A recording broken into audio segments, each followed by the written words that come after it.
Yes, Jnana Yogini ma. Yes, thank you for moving a bit back. Is that ma Jnana Yogini? Yes, Nithyananda ma. Yes.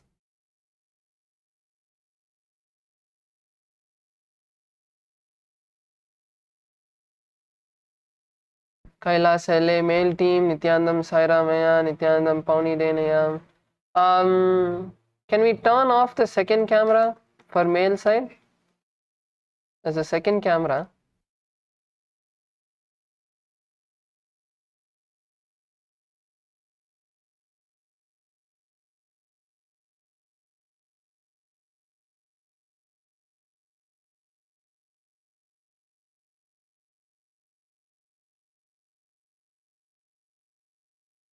Please settle down with your Panchapatram Nudharani.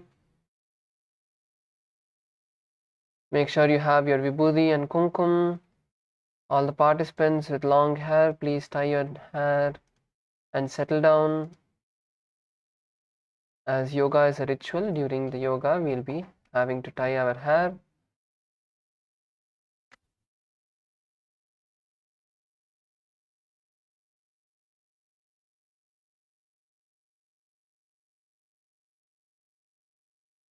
Yes, it's time. Let's all begin with the Sadguru Vandanam. Please sit with your head, neck and spine in a straight line. Bring your hands together in front of your heart center. Close your eyes and visualize Swamiji. Take a moment to take a deep breath. Let's chant Sadguru Vandanam. Nithyanandam Paramasukadam Kevalam Jnanamurtim Twandvatitam Gagana Sadrisham Tattvamasya Ekam Nityam Vimalamachalam Sarvadi Sakshi Bhutam Bhavatitam Trigunarahitam Sadgurum Tam Namami. Now let us chant the Shivamula mantra Om Ham Ham Shivaya Namaha 11 times. Internally, we'll be chanting it aloud for all of the participants to follow along. Om Ham Ham Shivaya Namaha.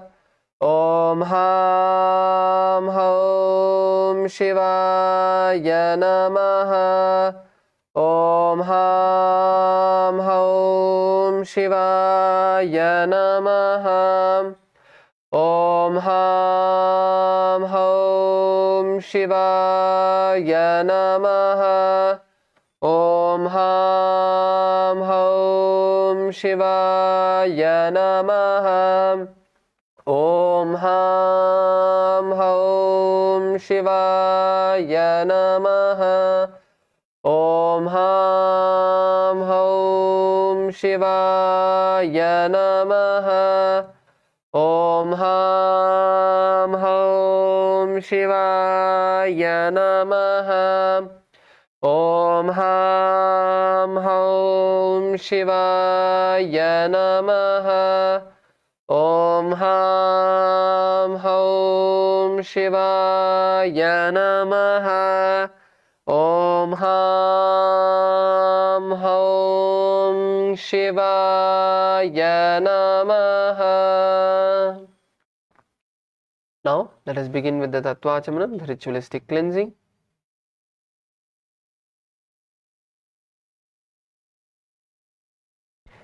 Please bring your Panchapatram Nudharani. Please bring your Panchapatram Nudharani in front of you. Place your hands in the Gokarna Mudra. Pour a Uddharani of water into your palms and drink it at the end of the following mantra. Om Atma Tattvam Shodayami Swada. Please drink the water. Pour another Uddharani of water. Om Vidya Tattvam Shodayami Swada. Please drink the water and pour another Uddharani of water. Om Shiva Tattvam Shodayami Swada. Please drink the water and now wash your right hand with an Uddharani of water. Now with the base of the right hand thumb, wipe the upper and lower lip from the right to left. Om Ham Hridayaya Namaha.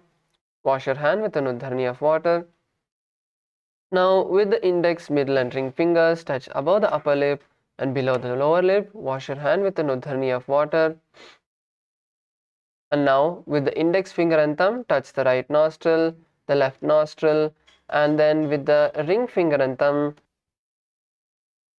the right eye, right ear, left ear. Please wash your hands with the uddharni of water. Next, with the little finger and thumb, touch the navel, the right chest and the left chest.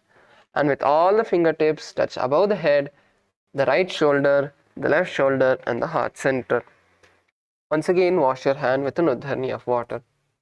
Let us now enter into the Sankalpa, the conscious resolution.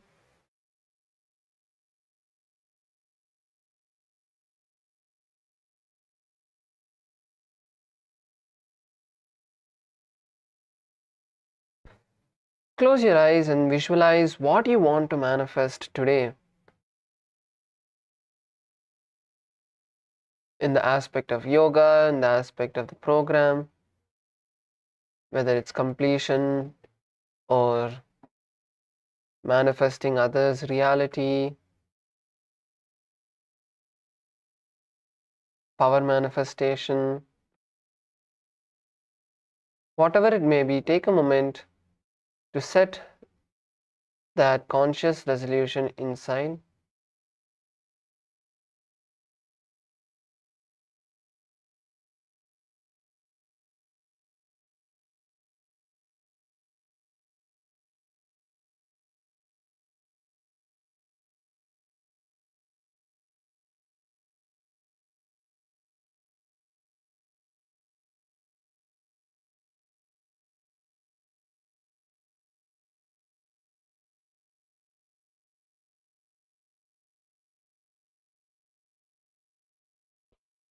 And now visualize that manifesting, and that is already manifested.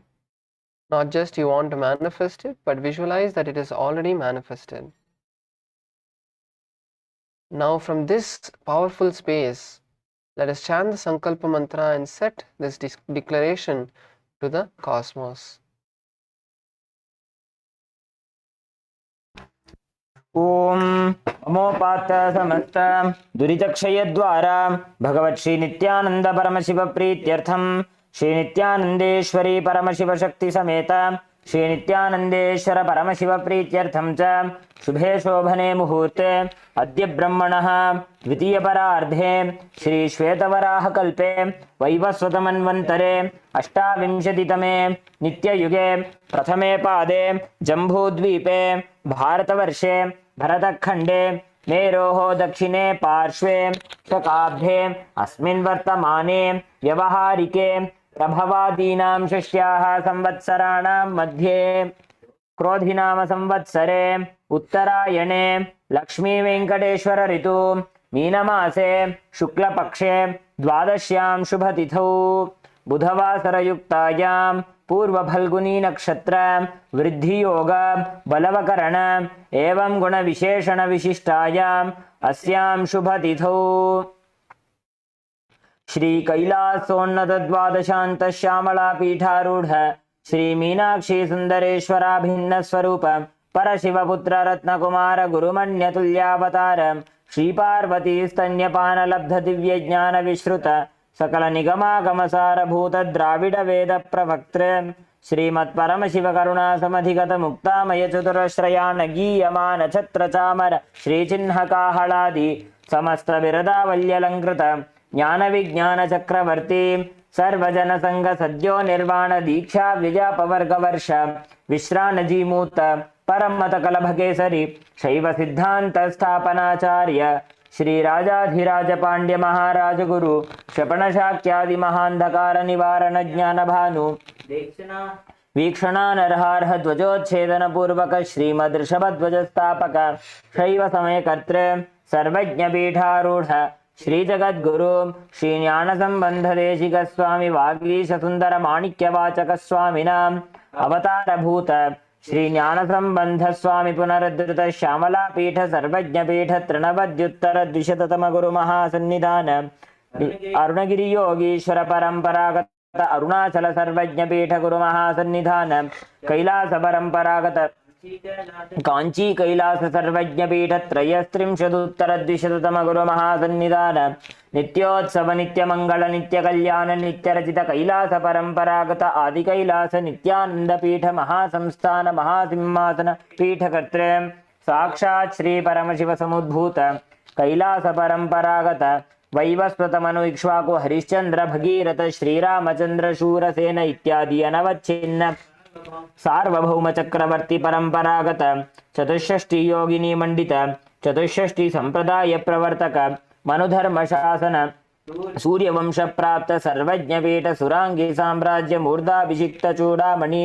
साक्षात् श्री परमशिव समुद्भूत कैलास परम कपिल महागुरु पुनरुद्धृत महानिर्वाणी पीठ अष्टोत्तर सहस्र श्री महामंडलेश्वर साक्षात् श्री परमशिव समुद्भूत श्री महागणपति समारंभ अनवच्छिन्न पीठाधीश्वर गुरु परंपरा प्राप्त अटल पीठ अष्टोत्तर सहस्र श्री अटल पीठाधीश्वर धर्म मुक्ते स्वर्गपुर स्वर्णपीठ त्रयोविंश गुरु महासन्निधान कैलास परंपरागत आदिपीठ सर्वज्ञ पीठ जगद्गुरु श्री कैलास पुनरुद्धारक श्री कैलास परमाचार्य श्रीमत् परमहंस परिव्राजकाचार्य वर्य सच्चिदानंद प्रणव स्वरूप श्रोत्रिय ब्रह्मनिष्ठ श्रीमज्जगद्गुरु श्रील श्री भगवत श्री नित्यानंद परमशिव श्री ज्ञान संबंध देशिक परमाचार्य स्वामिनां प्रीत्यर्थम तेषां पादारविन्दयोः भक्ति सिद्ध्यर्थम गुरुकृपा कटाक्ष सिद्ध्यर्थम क्षेमस्थैर्य वीर्य विजय आयुरारोग्य ऐश्वर्यानाम् अभिवृद्ध्यर्थम धर्मार्थ काम मोक्ष चतुर्विध फल पुरुषार्थ सिद्ध्यर्थम समस्त दुरितोपशान्त्यर्थम समस्त मंगलावाप्त्यर्थम भगवत् श्री नित्यानंद परमशिव प्रसादेन सकुटुम्बस्य ज्ञान वैराग्य जीवन मुक्ति प्राप्त्यर्थम पूर्ण आरोग्य युक्त दृढ़गात्र यौगिक शरीर सिद्ध्यर्थम परमशिव शक्ति आविष्करणार्थम नित्यानंद योगाभ्यासम करिष्ये. Please wash your hand with an udharni of water. Om apa upasprisya. Now let's keep our Panchapatram and Udharni aside away from us, and let's all stand up.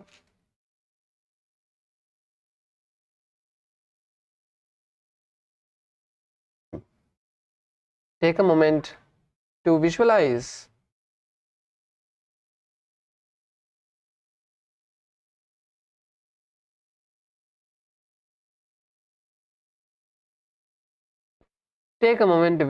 yourself as a complete skeleton.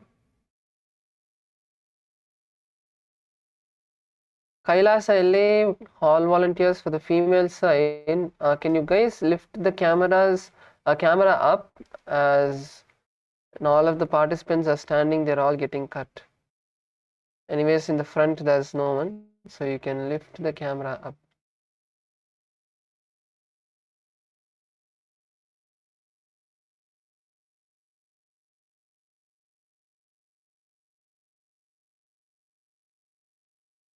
So now slowly start moving your body, moving each part of your body from your fingers, your toes, your ankles, your knees, your hip, shoulders, your neck.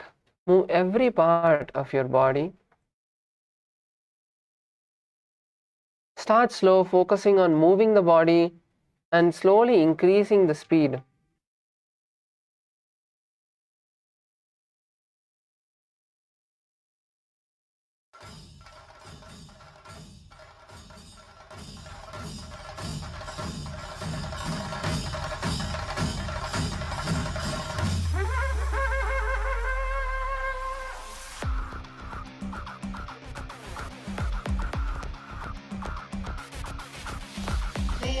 सेव्यमान पावनामि पंकजं व्यालयज्ञसूत्रमिन्दुशेखरं कृपाकरं नारदादि योगी वृन्दवन्दितं दिगम्बरं काशिकापुरादिनाथ कालभैरवं भजे. देवराज सेव्यमान पावनामि पंकजं व्यालयज्ञसूत्रमिन्दुशेखरं कृपाकरं नारदादि योगी वृन्दवन्दितं दिगम्बरं काशिकापुरादिनाथ कालभैरवं भजे.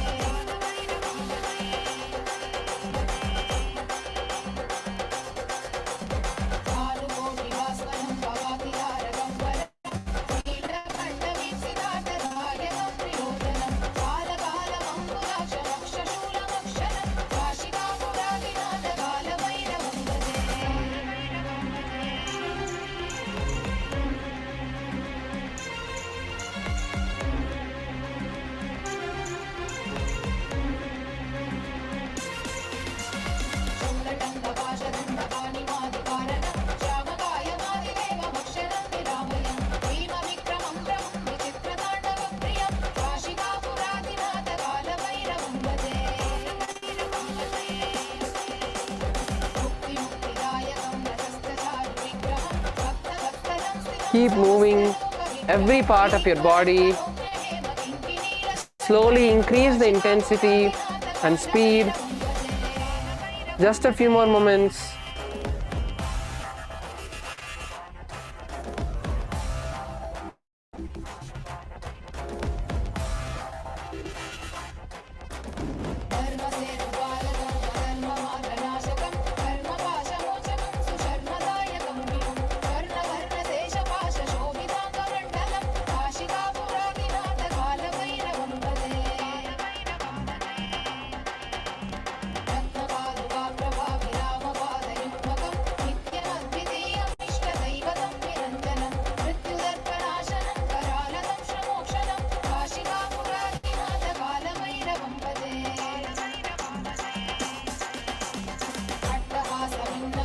Now, slowly settle down, come to a standstill. Just stand wherever you are.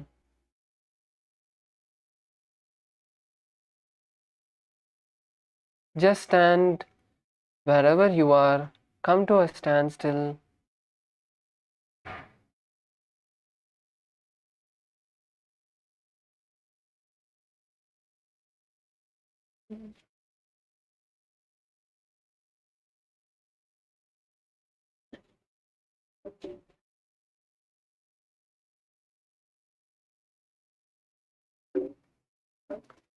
Take a moment to just bring awareness to your breath. Inhale and exhale, nice and deeply.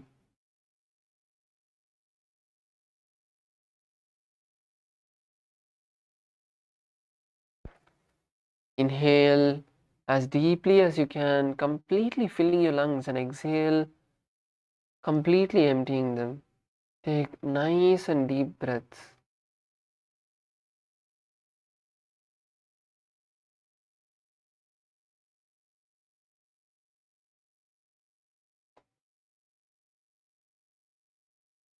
Feel the energy moving all over your body.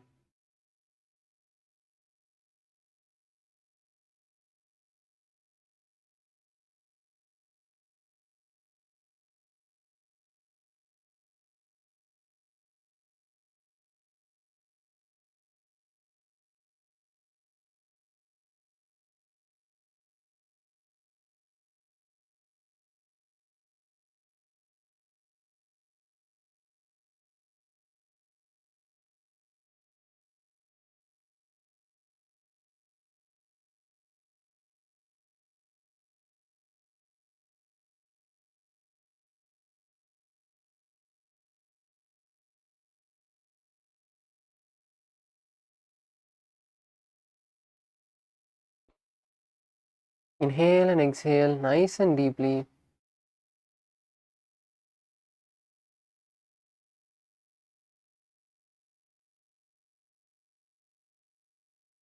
Yes, now all of us can settle down. Please open your eyes and settle down. We're going to be beginning with the next asana of the Dvitiya Vinyasa Krama.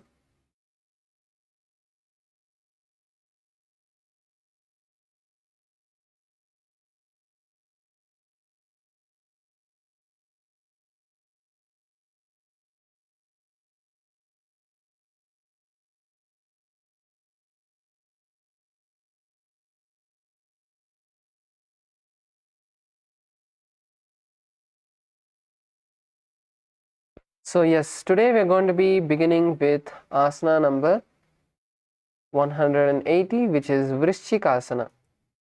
So now let's all lay down on our back. Please lay down on your back and bring the right foot onto the left thigh. So இப்போ நம்ம எல்லாரும் படுத்துக்கலாம். படுத்துட்டு உங்கள் வலது கால் வந்து உங்கள் இடது தொடைக்கு மேலே கொண்டு வரலாம். கொண்டு வந்துட்டு உங்கள் இடது காலை வந்து தூக்கி நீங்கள் முட்டியை மடைக்க போகிறீங்க. So lift your left leg up and bend the knee, keeping the leg pointed forward. Yes. And now bring your hands above your head and hook the palms forward. இப்போ கையை மேலே தூக்கிட்டு கையை வந்து முன்னாடி மடக்கிக்கோங்க.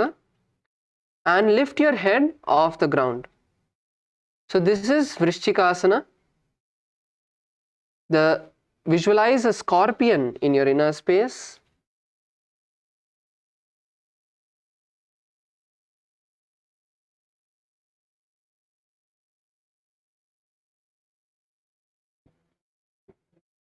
And gaze to your third eye. Continue to chant the japa Om Nithyananda Paramashivoham. प्रथमशयन सुधोषी शिके शिके सन्धि सुदाखे. Now relax, and now we'll be moving into the next asana, which is Vrishchikasana on the opposite side. So now place the left leg on the right thigh. So இப்போ நம்ம வந்து opposite பக்கம்ல பண்ண போகிறோம். உங்கள் இடது கால் வந்து உங்கள் வலது தொடைக்கு மேலே கொண்டு வாங்க. அதுக்கப்புறம் உங்கள் வலது முட்டியை மடக்கி காலை மேலே தூக்குங்க. Now lift your right leg and keep the knee bent with the foot pointed forward. And now raise your hands above the head and keep the fingers pointed forward.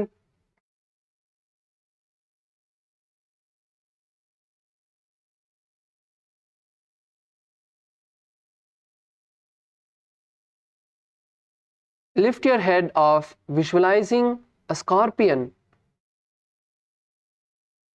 உங்க தலையை வந்து மேலே தூக்கணும்.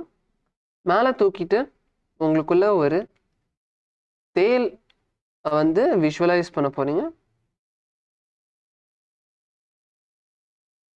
Continue to gaze to your third eye and chant the japa Om Nithyananda Paramashivoham. प्रथमशयन सुधोषी शिके शिके सन्धि सुदाखे. Yes, now we are going to be moving into the next asana, Vrishapadakshepasana.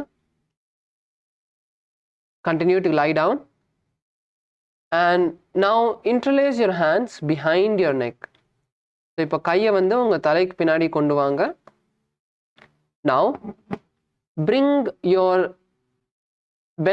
left knee and raise the right leg.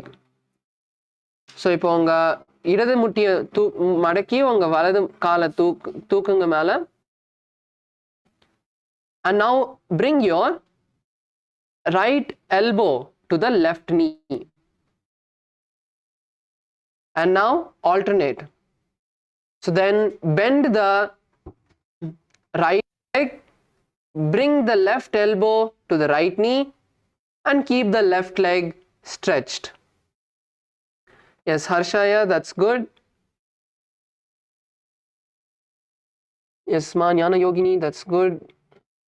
Punidhanaya, it has to be, you stretch your right leg, bring the left elbow, keep the left leg stretched. Come on, don't stop. Otherwise, how will I see if you are doing it right? Yes, right elbow to the left knee. Yes, now switch. You need to try to touch your elbow to the knee.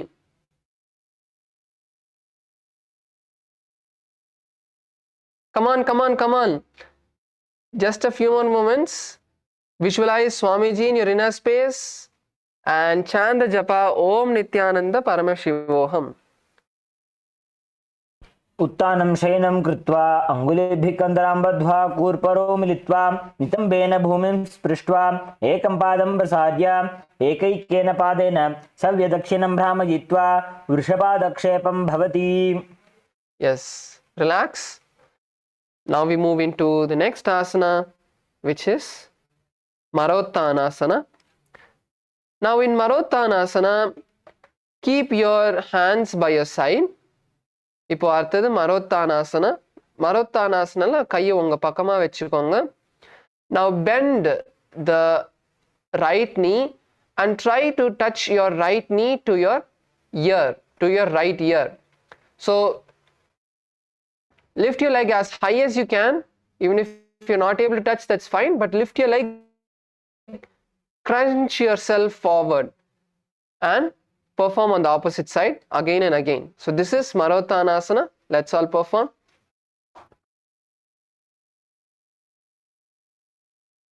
Lift your head forward. Try to bring your head as well. Yes, that's right. Kailasa LA, male team. Aya on the orange mat. That's right. Come on, Punithanaya. Keep your other leg on the ground. Female side. Kailasa LA, female side. That's good. All of you are doing correctly. Kailasa Salem. That's good. Kailasa Malaysia, female team. Good. Yes. So visualize Swami Ananda Paramashivoham as you perform this asana. श्वोत्तानवत् संस्थितीकृत्वा जानुद्वयं पर्यायेन कर्णयोः संस्पृशेत् मारोत्तनं भवति. Yes. Relax. Can relax. Now we are going to be moving into Vrikasana. So in Vrikasana,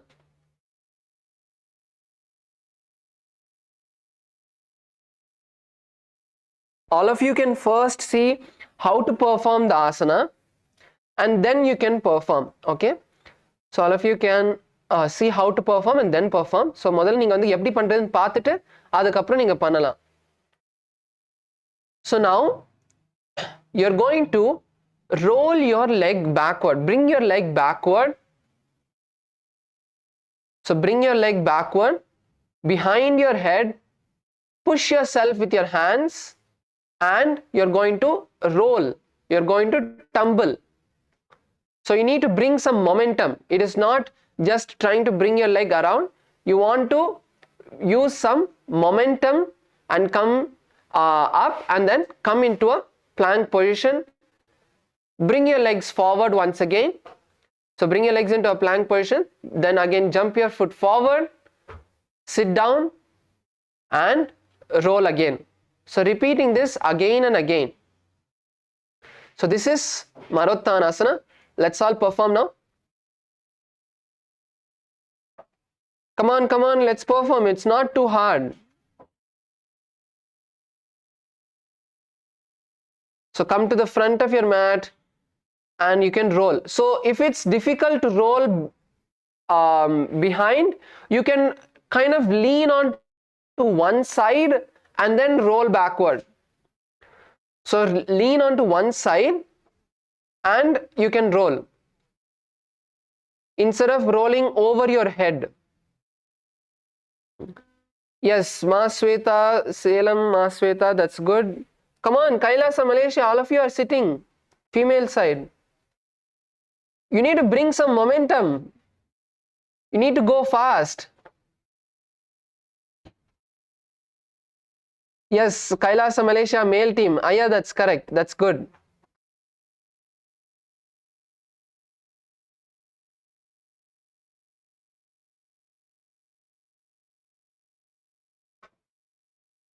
Yes, Harsha, yeah, that's good. Yes, that's good. Yes, LA, the Ma who's wearing the orange dress, I think that's Ma Liana Lakshmi. Is that Ma Liana Lakshmi? Yes, if you can show others also how to do it, it'll be good. You're able to do it. If you could just show others also how you're doing it. Yes, that's right. Ma next to Ma Liana, that's right. So in this asana, you're going to visualize a wolf in your inner space and chant the japa Om Nithyananda Paramashivoham. अथ उत्तानशयनं कृत्वा पादतलाभ्यां भूमिं धृत्वा. Yes, now come on to your knees. Take a moment to relax.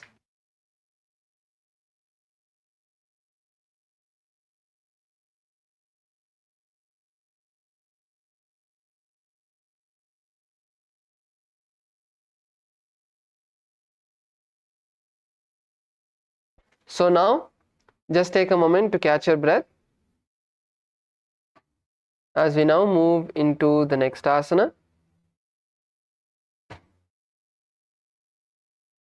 So next is Saratasa. Now please lay down. Please lay down on your stomach and keep your hands by your side.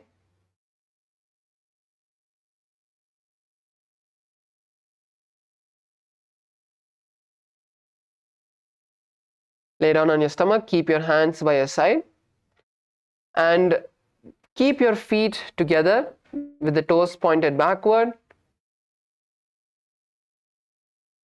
So இப்போ நீங்கள் வயிறு மேலே பார்த்துட்டு நீங்கள் உங்கள் காலை வந்து பின்னாடி பார்த்த மாதிரி வச்சுக்கோங்க, ஃப்ளாட்டாக வச்சுக்கோங்க, உங்கள் கை உங்கள் பக்கத்தில் வச்சுக்கோங்க. Now you are going to perform the Sarata kumbaka. So the Sarata kumbaka is where you contract your lips and make a whistling sound. So இப்போ நம்ம Sarata kumbaka பண்ண போகிறோம். Sarata kumbaka வந்து நம்ம உதட வந்து நம்ம கிட்ட கொண்டு வந்து நம்ம வந்து ஒரு விசிலிங் சவுண்ட் மாதிரி பண்ண போகிறோம்.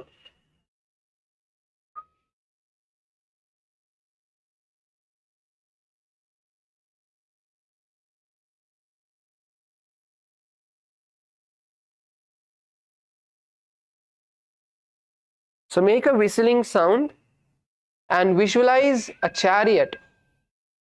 உங்களுக்குள்ள ஒரு ரதத்தை வந்து நீங்க வந்து விஷுவலைஸ் பண்ண போறீங்க.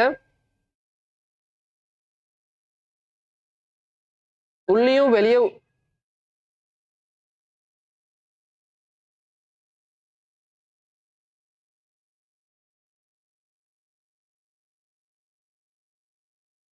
So inhale and exhale, making a whistling sound, and chant the japa Om Nithyananda Paramashivoham.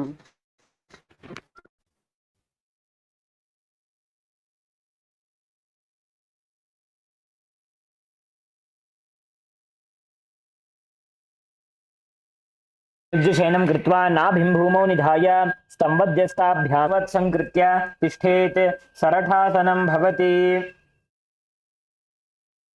Relax. You can all relax.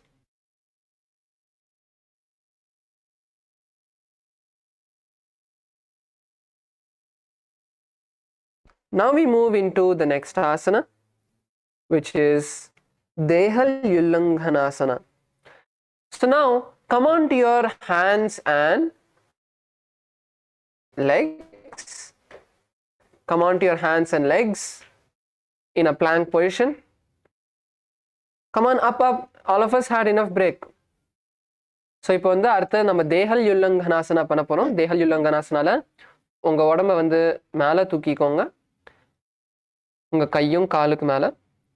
And now you're going to jump both of your feet simultaneously between the hands and back. So you can keep your knees bent. For this asana, you can keep your knees bent when you bring your legs forward. So jump front and back repeatedly. This is Dehal yulanganasana. So இப்போ வந்து உங்க கையை வந்து நல்லா ஸ்ட்ராங்கா வச்சுட்டு உங்க கால் முன்னாடியும் பின்னாடி சேர்த்து நீங்க வந்து குதிக்க போறீங்க. இந்த ஆசனால உங்க முட்டி மடக்கி வச்சுக்கலாம், பிரச்சனை இல்லை. எஸ்மா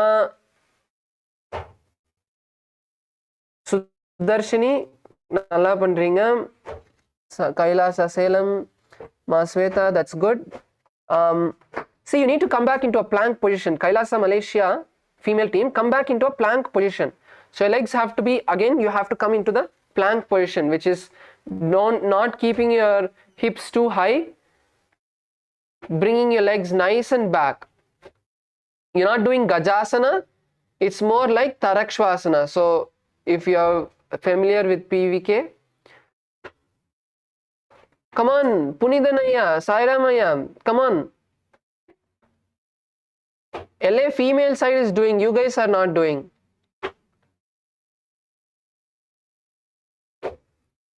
So in this asana, visualize Swamiji is healing your entire body and chant the japa Om Nithyananda Paramashivoham. हस्तद्वयं बद्ध्वा तन्मध्यचरणद्वयम् उड्डानैव बहिरानीय अथ नयेत् देहल्युल्लङ्घनं भवति. Yes. Relax.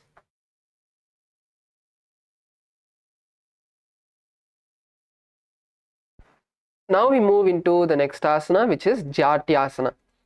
So in Jatyasana, let's all stand up. And now lean forward and down. Lean forward and down. And hold on and place your hands on the ground. So now you're going to walk back and forth, visualizing yourself like an elephant. So you're a wise 60-year-old elephant walking back and forth in your mat. You can keep your knees bent if it is difficult, but make sure your hands and knees are on the ground. Continue to chant the japa Om Nithyananda Paramashivoham. The pranayama is sahaja kumbaka. So inhale and exhale comfortably. अथ जात्यासनं वक्ष्ये येन जाति स्मरो भवेत् हस्तान्द्रिभूमौ च गमनम् आगमनं ततः. Yes, relax. All of us can stand up. And now we are going to perform the Lolitika Karna. So let's all stand up. Now bring your legs into the Araimandi. இப்போ உங்க காலை வந்து அரைமண்டி பொசிஷன் கொண்டு வாங்க. உங்க காலை சேர்த்து கொண்டு வந்து உங்க முட்டியை வந்து மடக்கிக்கோங்க. Now stretch your hands to the side and tilt your head backward. So கையை வந்து நல்லா திறந்து உங்க தலையை வந்து பின்னாடி கொண்டு வாங்க. Now you're going to rotate your head in all directions and at the same time rotate your hand coming in and out. So இப்போ உங்க தலையை வந்து எல்லா டைரக்ஷன்ல வந்து ரொட்டேட் பண்ண போறீங்க.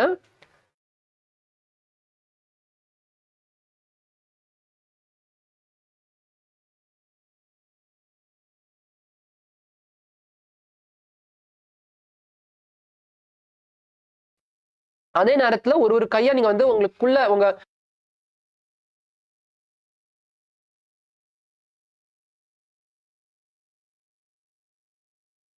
Yes, now we can relax. Can relax.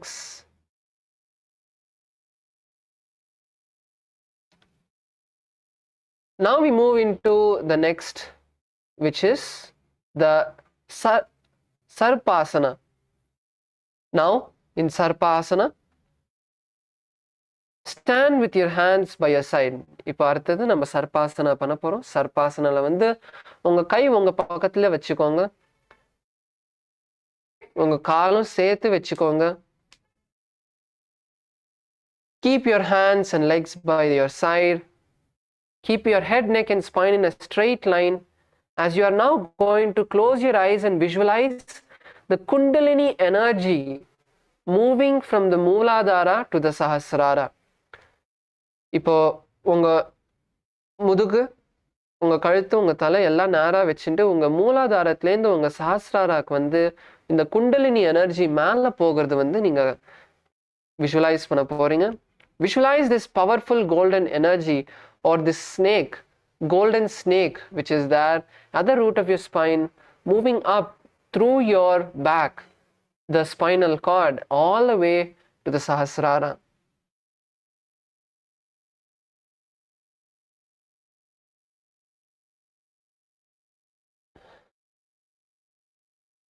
Chant the japa Om Nithyananda Paramashivoham as you perform this asana. अथ सर्पासनं वक्ष्ये वायुपानाय केवलं शरीरं दण्डवत् तिष्ठेत् रज्जुबन्धस्तु पादयोः वायवी कुण्डली देवी कुण्डलाकारमङ्गुले. Now we are moving into Ushtrasadanasana. இப்போ அடுத்து நம்ம உஷ்டசாதானாசனா பண்ண போறோம். Nithyananda Imamaya KAILASA elle. Yes, you can join us from here. So now we are going to perform Ushtrasadanasana. Now bend forward and down. இப்போ நீங்க வந்து முன்னாடி உங்க உடம்ப வளைச்சு உங்க கையை வந்து உங்க காலுக்கு அடியில கொண்டு வர போறீங்க. முன்னாடியிலேருந்து உங்க காலுக்கு முன்னாடியிலேருந்து உங்க கையை வந்து காலுக்குள்ள கொண்டு வர போறீங்க. So now bend forward and bring your hands underneath the feet. Bring your hands underneath the feet.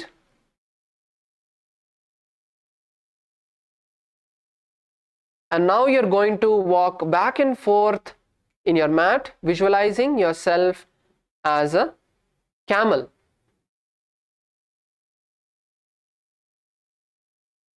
Sorry, yes, all of you are performing correct only. I just want to see each participant. You can keep your knees bent if it's paining. Yes, all of us. KAILASA Salem, nalla pandringa. KAILASA Malaysia, female team, male team, that's good. KAILASA Kashi, that's good, male and female team. Harshaya, Karpagamma, that's good. Yes. So in this asana, visualize a camel in your inner space and chant the japa Om Nithyananda Paramashivoham. मुष्टिकनिष्ठिका प्रदेशेन भूमो निधाय उपरिपादतले संस्थाप्य उष्ट्रवत् उष्ट्रसाधनं भवति. Yes, now you can stand up, and now we are moving into the next asana, which is Ashwasana. Now in Ashwasana, we are going to perform the same asana, but this time we are going to bring the hands from the side. So in the vaati நம்ம வந்து அதே மாதிரி போன வாட்டி நம்ம உடம்ப முன்னாடி வளைச்சு நம்ம வந்து கையை வந்து நம்ம காலுக்கு அடியில கொண்டு வர போறோம். இந்த வாட்டி நம்ம சைட்லேருந்து கொண்டு வர போறோம், முன்னாடியிலேருந்து இல்லை. So bring your hands under your foot from the side and walk back and forth. This time visualize yourself as a horse. இந்த வாட்டி உங்களுக்குள்ள ஒரு குதிரையை வந்து நீங்க விஷுவலைஸ் பண்ணுங்க. मुष्टिकनिष्ठिका प्रदेशेन भूमो निधाय उपरिपादतले संस्थाप्य अश्ववत् शरीरं चलनीयम् अश्वासनं भवति. Yes, you can relax, stand up. Now we are going to move into Kapotanittakasana. Kapotanittakasana. இப்போ அடுத்து நம்ம Kapotanittakasana பண்ண போறோம். So now in Kapotanittakasana, let's first bring our hands behind our back and interlace the fingers. இப்போ Kapotanittakasanaல வந்து உங்க கையை உங்களுக்கு உங்க முதுகு பின்னாடி கொண்டு வந்து கையை வந்து interlace பண்ணுங்க.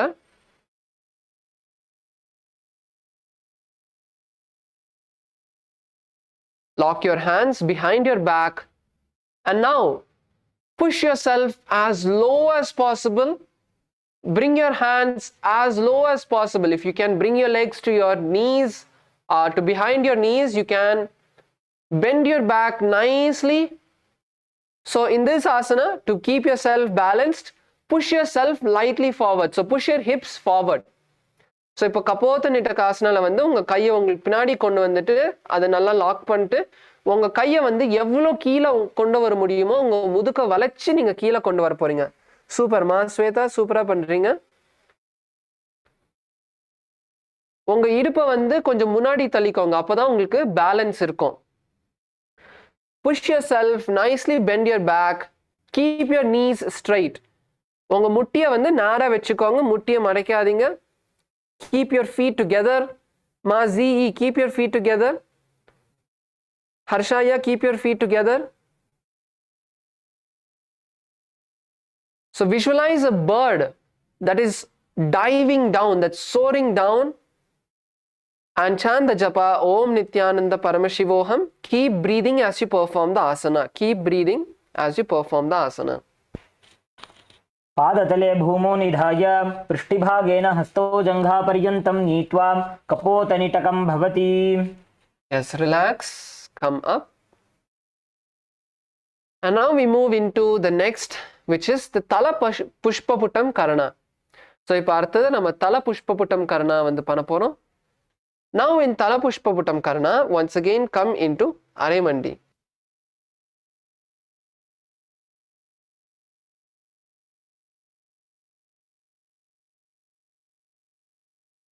So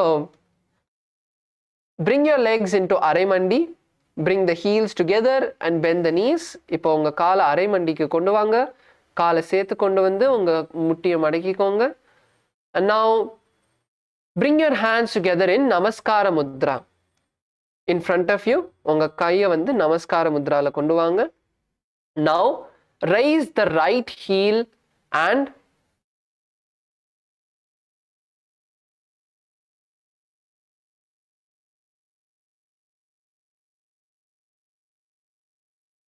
so bend your right knee and turn to the right side and tilt yourself forward as if you're offering flowers to Paramashiva's feet. This is Tala Pushpaputam Karna. With both your hands on both sides. So first on the right and left, keep switching and performing this.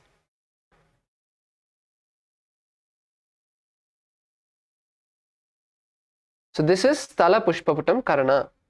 Yes, we can relax now. Now we move into Khadgasana. So now come to the front of your mat. So all of you can first see how to perform this asana. So இப்போ வந்து நம்ம Khadgasana Padma போறோம். So முதல்ல நீங்க எப்படி பண்றதுன்னு பார்த்துட்டு அதுக்கப்புறம் நீங்க பண்ணலாம். So now bring both of your hands together in front of you. And now you're going to lean down, lean forward, place your hands in front of you, jump your feet back, and then bring yourself down, raise up, and then again jump your feet forward and come with your hands in front of you, all the way with the forearms together, all the way from the elbows to the hands together, and lean forward. So this is Khadgasana. Now all of us can perform this together. So now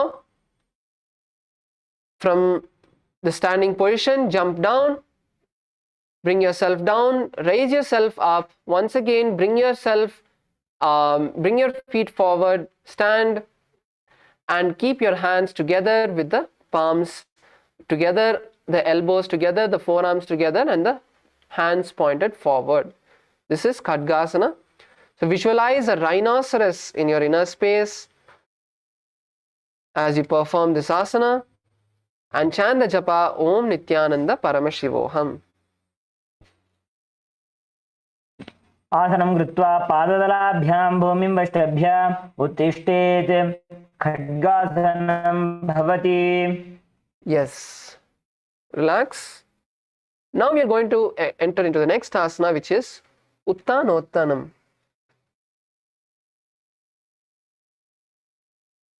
Now in Uttanottanam, you can keep your feet to your shoulder width, open your legs a bit, and bring your hands together in front of you, holding on to the opposite elbows.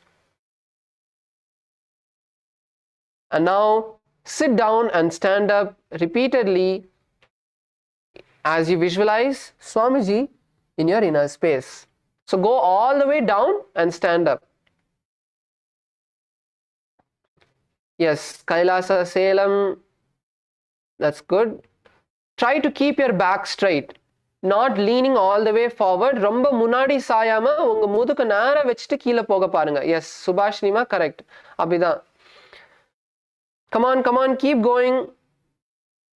Yes, Kailasa LA, that's good. Male team, female team, that's good. Kailasa Malaysia, that's good. Ma Govinda Rupini, don't lean so forward. You're bringing your self forward. Keep your back straight and go down. Try to keep your back straight. Try as much as you can. Yes. Go as low as you can and come up. Yes, Kailasa Kashi, that's good. Try not to lift your heels off the ground. Come on, continue. Just few more moments. Visualize Swamiji in your inner space and chant the japa Om Nithyananda Paramashivoham. पुनः पुनः उत्थातव्यम् असितव्यम् इति उत्थानोत्थानं भवति. Yes, relax. Now we move into Musalasana. So அடுத்தது நம்ம வந்து முசலாசனா பண்ண போறோம். Now in Musalasana, stand with your hands raised above your head, and now you're going to repeatedly jump as high as you can. So இப்போ அடுத்தது நம்ம முசலாசனா பண்ண போகிறோம். முசலாசனால வந்து உங்கள் கை உங்கள் தலைக்கு மேலே கொண்டு வந்து எவ்வளோ மேலே உங்களால் எவ்வளோ ஹைட்டாக குதிக்க முடியுமோ அவ்வளோ ஹைட்டாக குதிங்க. Come on, let's start. Jump as high as you can. Try to touch the ceiling. So in this asana, visualize a mace, a gada in your inner space. Gada is the weapon which Lord Hanuman carries. So உங்களுக்குள்ள ஒரு கதையை வந்து visualize பண்ணுங்க. Come on, come on. புனிதனையா, higher ஐயா. Your legs are almost not leaving the ground. Come on, lift yourself higher. And chant the japa Om Nithyananda Paramashivoham. सरलं स्थित्वा ऊर्ध्वं बाहु नयेत् वारं वारम् उड्डानं कृत्वा नयेत् मुसलासनं भवति. Yes, that's good. That's good. Let's relax. Stand in your mat. And now we move into the next asana, which is Uchirshakasana. So இப்போ அடுத்தது நம்ம Uchirshakasana பண்ண போறோம். Now in Uchirshakasana, you're going to lift one leg up. Let's start with the right. Lift your right leg up. Bring your right leg and hold it with both your hands and lean and sit down as low as you can and raise up. So இப்போ ஒரு கால் தூக்கிட்டு நீங்க வந்து ஒரு கால் தூக்கிட்டு இன்னொரு கால்ல நின்று எவ்வளோ கீழே உங்களால முட்டியை மடக்கி நீங்க எவ்வளோ கீழே போக முடியுமோ கீழே போய் எந்திரிச்சு மேலே வாங்க. Yes, so let's all perform the Uchirshaka. Visualize Swamiji in our inner space. Go as low as you can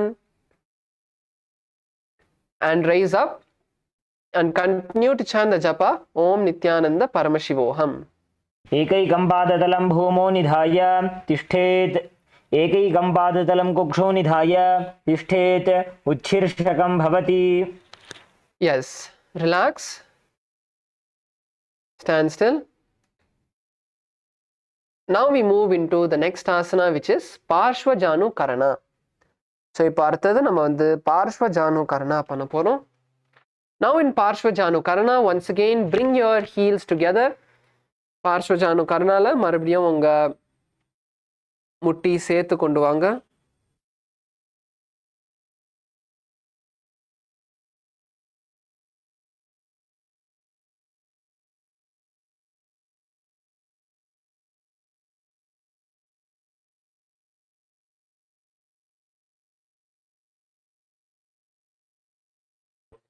Now in Parshvajanu Karana, bring your heels together and knees bent. உங்க காலை சேர்த்து கொண்டு வந்து உங்க முட்டியை மடக்கிக்கோங்க. And now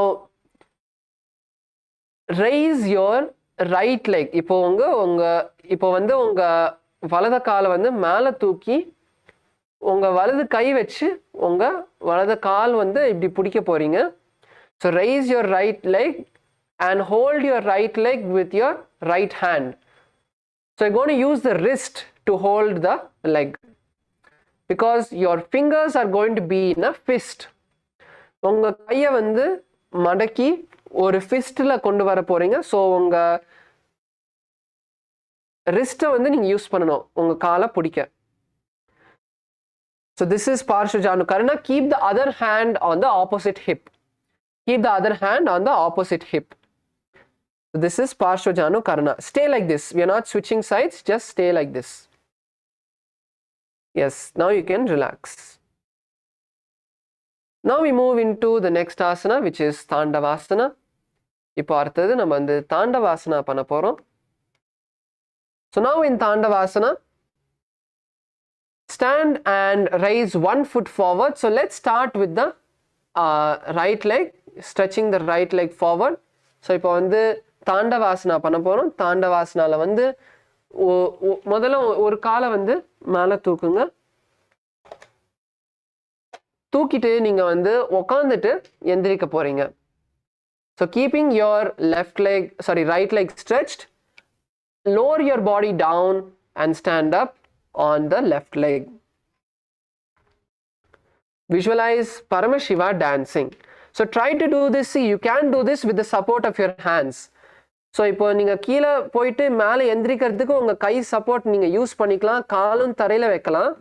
முடிஞ்ச அளவுக்கு பண்ணாமல் இருங்க, அவ்வளோதான். ஸோ ட்ரை பண்ணுங்க. கமான் மா யோக பிரிய Rubini, come on come on, get up, get up, get up. Let's keep going. Yes, you can also use the support of a chair if you want. So visualize Paramashiva in your inner space and chant the japa Om Nithyananda Paramashivoham. एकेन पादेन स्थातव्यं ताण्डवासनं भवति. Yes. Now stand up as we move into the next asana, which is Brahmanasana. இப்போ அடுத்தது நம்ம வந்து Brahmanasana பண்ண போறோம். So now in Brahmanasana, bring your right leg to the inner thigh. Bring your right leg to the inner thigh and stand with your hands by the side. இப்போ பிராமணாசனால வந்து உங்க வலது கால் வந்து உங்க இடது தொடையோட உள்பாகத்துக்கு கொண்டு வாங்க. அதுக்கப்புறம் உங்க கை உங்க பக்கமா வச்சுக்கோங்க.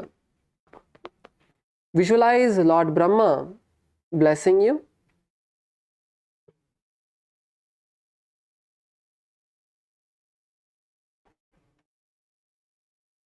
And chant the japa Om Nithyananda Paramashivoham. ब्राह्मणासनमावक्षे यत्कृत्वा ब्राह्मणो भवेत् एकपादमुरौ दत्त्वा तिष्ठेत् दण्डाकृतिर्भुवि. Yes. Now you can relax, lower the leg. Now we are going to move into Garudasana 3. இப்போ அடுத்தது நம்ம Garudasana 3 பண்ண போறோம். So now in Garudasana 3, you're going to take your right leg, bring it around the left thigh and bring the foot behind your left calf. Okay, so you're going to wrap your leg basically. So இப்போ Garudasana 3ல வந்து உங்க காலை வந்து உங்க வலது கால் வச்சு உங்க இடது காலை வந்து சுத்த போறீங்க.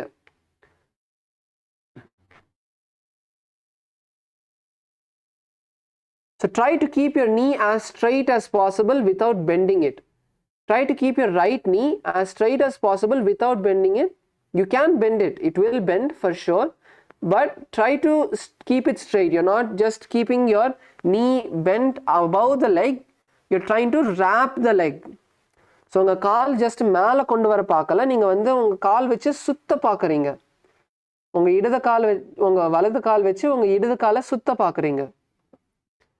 And now do the same with the hands as well. So wrap the right hand around the left hand. Wrap the right hand around the left hand. So this is Garudasana 3. Visualize Lord Garuda in your inner space. And chant the japa Om Nithyananda Paramashivoham. उत्तानगूर्मपीठं च सैंहं गारुडमेव च वातायनं गोमुखं च भारद्वाजं त्रिविक्रमम्. Yes. Relax. Now we move into Ekapadasana. இப்போ அடுத்தது Ekapadasana பண்ண போறோம். Now in Ekapadasana, bring your right leg on top of the left thigh. So இப்போ Ekapadasana வந்து உங்க வலது கால் உங்க இடது தொடைக்கு மேல கொண்டு வந்துட்டு உங்க கை உங்க பக்கமா வச்சுக்கோங்க. Keep your hands by your side. Visualize Swamiji in your inner space and chant the japa Om Nithyananda Paramashivoham.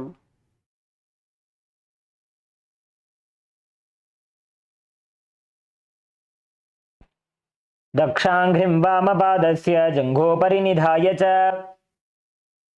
Yes, relax. Now we are going to perform Dhruvasana. So இப்போ அடுத்தது நம்ம Dhruvasana பண்ண போறோம். So now raise your right leg and hold on to the right toe. So இப்போ உங்க வலது கால் தூக்கி உங்க வலது காலோட கட்டவரலை உங்க வலது கை வச்சு பிடிச்சுக்கோங்க. And try to straighten the leg to the side. Try to straighten the leg, and now you're going to rotate yourself. So rotate yourself, making a circle. So this is Dhruvasana. Visualize the North Pole star in your inner space. So visualize a star in your inner space. ஸ்வேதாமா, இப்போ நீங்கள் குதிக்காமல் பண்ண try பண்ணுங்க. So just உங்கள் காலை நவுத்தி அதே நேரத்தில் balance வச்சு நீங்கள் உங்கள் உடம்பை திருப்பணும். So while performing this, try not to jump as much. Try to hold the balance. Keep the balance and move your foot. Yes, ma yoga priya Rupini, that's good. That's good. Yes, that's good. Mazi, opposite side. Your whichever leg is there, you want to go forward instead of backward. So rotate yourself forward, not backward. So in this asana, visualize a star in your inner space and chant the japa Om Nithyananda Paramashivoham. Come on, everyone, try. Ma Sudarshini ma try pannunga.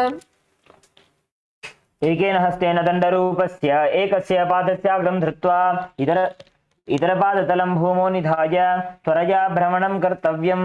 ध्रुवासनं भवति. Yes, relax. And now we are going to be moving into the next asana, which is Trivikramasana. So நம்ம இப்போ வந்து அர்த்த asana Trivikramasana வந்து பண்ண போறோம். So now all of us can try this asana as much as we can. You can first see how to perform this asana. So இப்போ வந்து Trivikramasana பண்ண போறோம். Trivikramasana வந்து உங்களால் எவ்வளோ பண்ண முடியுமோ பண்ணுங்க. அது நான் வேரியேஷனும் கொஞ்சம் ஈஸியாக எப்படி பண்ணுறதுன்னு நான் சொல்லித்தரேன்.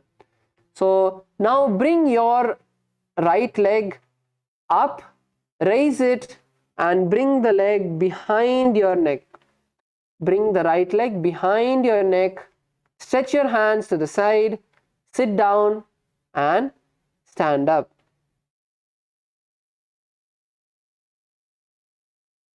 Yes. So this is Trivikramasana.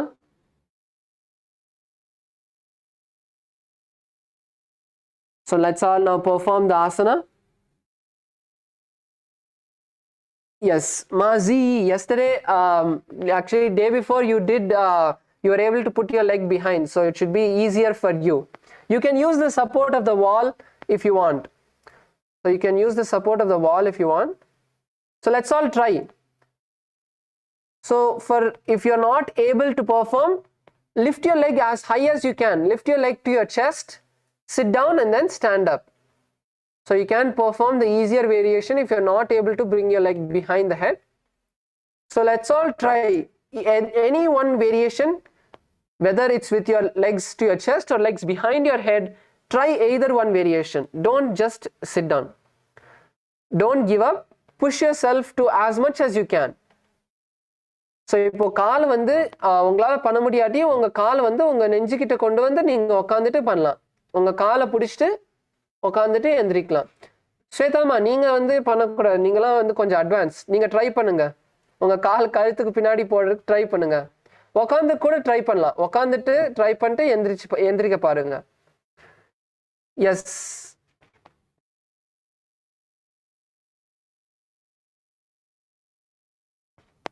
So let's all perform this asana as we visualize Lord Vishnu in our inner space. Visualize Lord Vishnu in your inner space and chant the japa Om Nithyananda Paramashivoham. ग्रीवायां पादं संस्थाप्य स्थातव्यम् उत्थातव्यं त्रिविक्रमासनं भवति.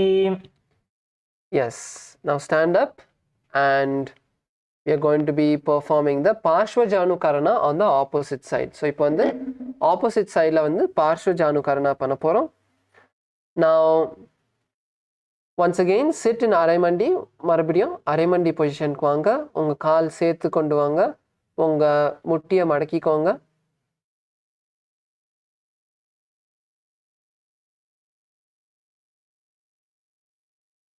And now raise the left leg this time. Raise your left leg and hold your left leg with your left hand. So உங்க இடது கால் தூக்கி இடது கை வச்சு பிடிச்சுக்கோங்க காலை. And keep the other hand on the right hip. So keep your right hand on your right hip. This is Parshvajanukarana. Stay here for a moment and then you can relax. Yes, let's now relax. Now we move into Tandavasana on the opposite side. இப்போ opposite sideல வந்து நம்ம Tandavasana பண்ண போறோம்.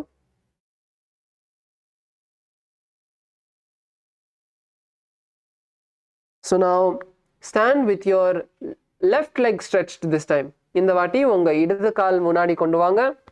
Now sit down and stand up as you visualize Paramashiva dancing in your inner space. Yes, let's all try. Try to keep your legs straight. You can use your hands, you can use your legs, keep your leg on the ground, but don't bend your knee. Keep your knee straight as much as you can. Yes, Kailasa Malaysia female team, that's good. Yes, Kailasa Malaysia male team, yeah, that's good. Yes, LA male team, that's good. Come on, let's try. Maliana, come on. So in this asana, visualize Paramashiva dancing and chant the japa Om Nithyananda Paramashivoham. एकेन पादेन स्थातव्यं ताण्डवासनं भवति. Yes, that's good. Let's all stand up now. We stand up. Now we move into the next asana, which is Brahmanasana. இப்போ அடுத்தது Brahmanasana பண்ண போறோம். So now bring your left leg to the inner right thigh. Bring your left leg to the inner right thigh. உங்க இடது கால் உங்க வலது தொடையோட உள்பாகத்துக்கு கொண்டு வாங்க. Bring your hands to your side and visualize Lord Brahma in your inner space.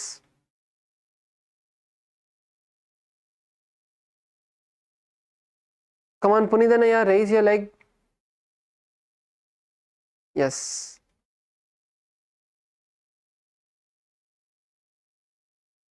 Keep the balance. Keep the balance. Look at the drishti point. Always in balancing asanas, look at a drishti point and that will help you stabilize yourself. So எப்பவுமே இந்த மாதிரி ஒரு காலில் நிற்கும்போது நீங்கள் இந்த திருஷ்டி point ஒரு தூரத்தில் ஏதாச்சும் ஒரு நவராத ஒரு சின்னதாக ஒரு ஏதாச்சும் பார்த்தீங்கன்னா நவராமல் இருக்கிறது ஒரு ஏதாச்சும் பார்த்தீங்கன்னா அது வந்து உங்களுக்கும் இருந்த அதே ஸ்டெபிலிட்டி வந்து உங்களுக்கும் வரும். So visualize Lord Brahma and chant the japa Om Nithyananda Paramashivoham. ब्राह्मणासनमावक्षे यत्कृत्वा ब्राह्मणो भवेत् एकपादमुरौ दत्वा तिष्ठेद्दण्डाकृतिर्भुवि. Yes, relax. Now we move into the next asana, which is Garudasana on the opposite side. Garudasana 3. So now this time we are going to use our left leg to wrap our right leg around. So இந்த வாட்டி நம்ம இடது கால் வச்சு நம்ம வலது காலை வந்து சுத்த போறோம். And then do the same with your hands. Wrap the left hand with the right hand.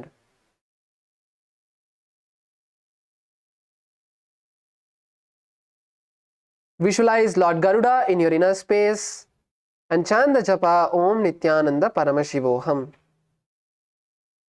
उत्तानगूर्मपीठं च संहद्गारुडमेव च वातायनं गोमुखं च भारद्वाजं त्रिविक्रमम्. Yes, relax.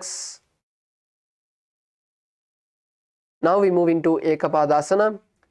இப்போ அடுத்து நம்ம Ekapadasana பண்ண போறோம். Ekapadasana now in Ekapadasana, bring your left leg onto the right thigh and keep your hands by your side. Ekapadasana வந்து உங்க இடது கால் உங்கள் வலது தொடைக்கு மேலே கொண்டு வந்து உங்கள் கை பக்கமாக வச்சுக்கோங்க. Visualize Swamiji in your inner space. Balance here and chant the japa Om Nithyananda Paramashivoham.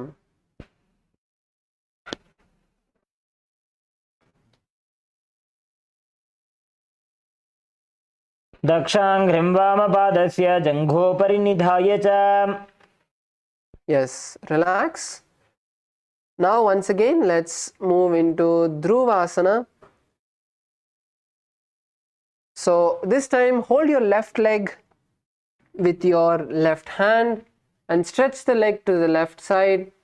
இப்போ உங்கள் இடது கை வச்சு உங்கள் இடது காலோட கட்டை விரலை பிடிங்க. பிடிச்சிட்டு உங்கள் கால் வந்து இடது பக்கமாக தூக்கி உங்கள் காலை வந்து சுத்த பாருங்க. ஸோ முன்னாடி பக்கமாக சுற்றுங்க. Face forward and rotate. So let's all perform. Try as much as you can. So if you can even hold your leg, that's great. Then rotate yourself. Even if your knees are not straight, that's fine.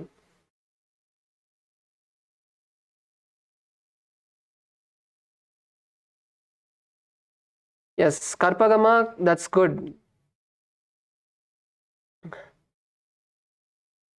Yes, Ma Jnana Lakshmi, that's good.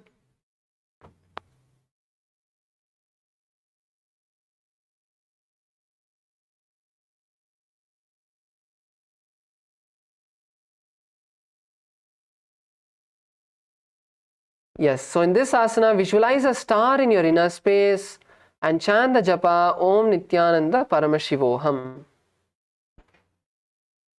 एकेन हस्तेन दण्डरूपस्य एकस्य पादस्याग्रं धृत्वा इतरपादतलं भूमौ निधाय त्वया भ्रमणं कर्तव्यं. ध्रुवासनं भवति. Now we are going to move into the next asana, which is Trivikramasana. So இப்போ அடுத்தது நம்ம Trivikramasana பண்ண போறோம். So once again in this asana you're going to bring your left leg behind the neck. Keep your hands stretched to the side. Sit down and stand up, visualizing Lord Vishnu in your inner space. So உங்களோட காலை வந்து கழுத்துக்கு பின்னாடி கொண்டு வந்து நின்றுட்டு நீங்கள் வந்து உட்காந்து மேலே திருப்பியும் நிற்க போறீங்க. So if you can perform the asana with your leg behind, then try that. Otherwise you can just lift your leg, hold your leg with both of your hands, sit down and stand up. Mazi, you try to do the full Trivikramasana. Ma, already you are able to perform put your leg behind your neck. Try to bring your leg behind the head and try.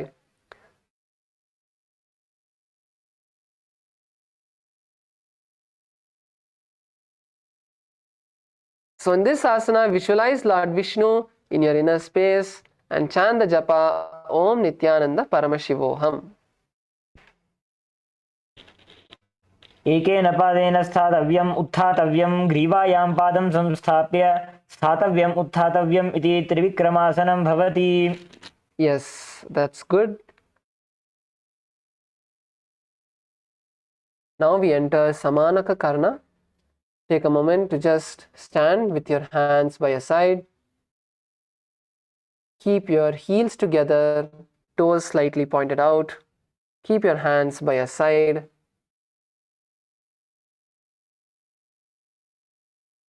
Let's all perform Samanaka Karna. Bring your heels together and stand with your hands by your side. Yes. Now we move into the next asana, which is Gorak Anjali asana. So with that, we are now completing 208 asanas. So we have completed 208 asanas.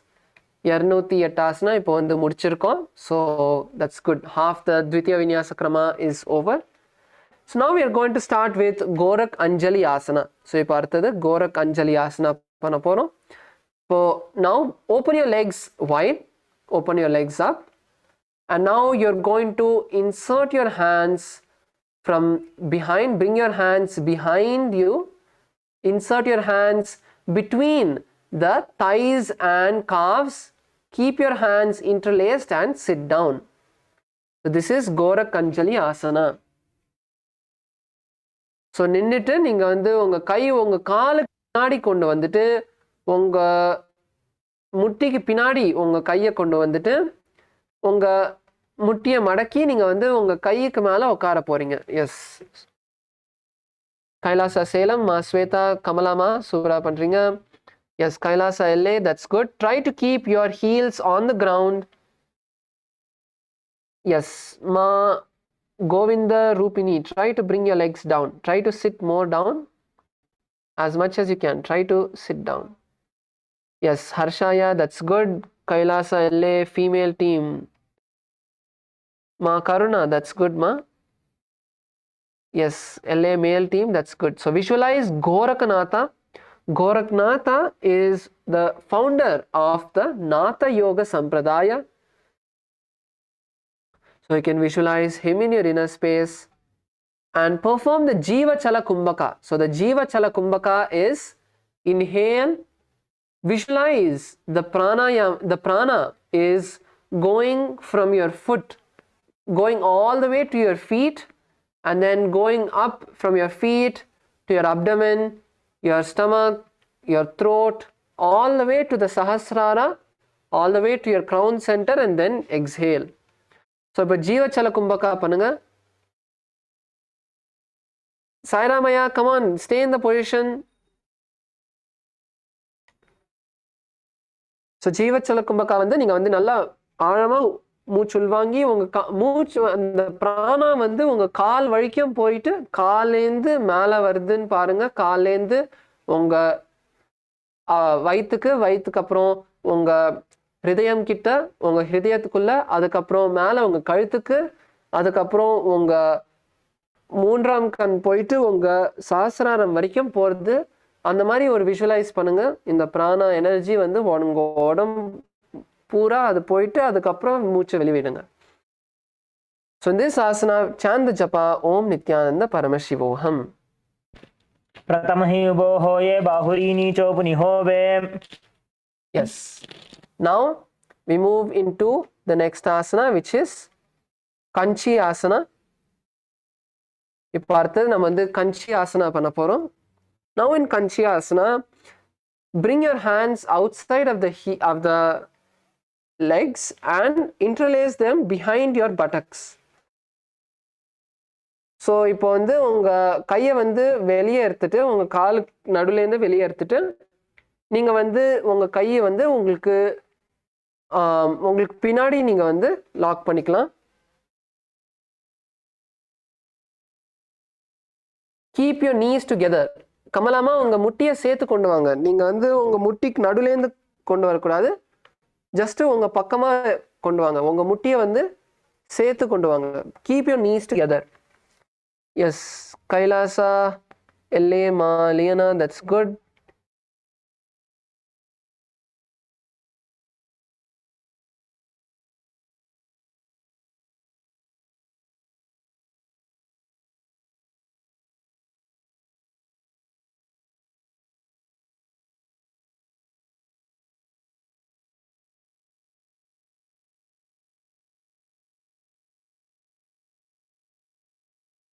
So in this asana, visualize Swamiji in your inner space and chant the japa Om Nithyananda Paramashivoham.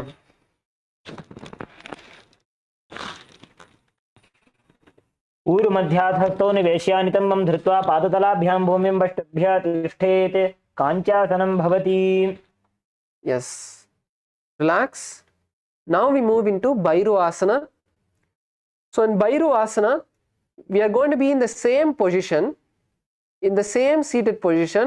This time, instead of keeping the hands under you, you're going to raise your hands above you and keep the hands pointed downward.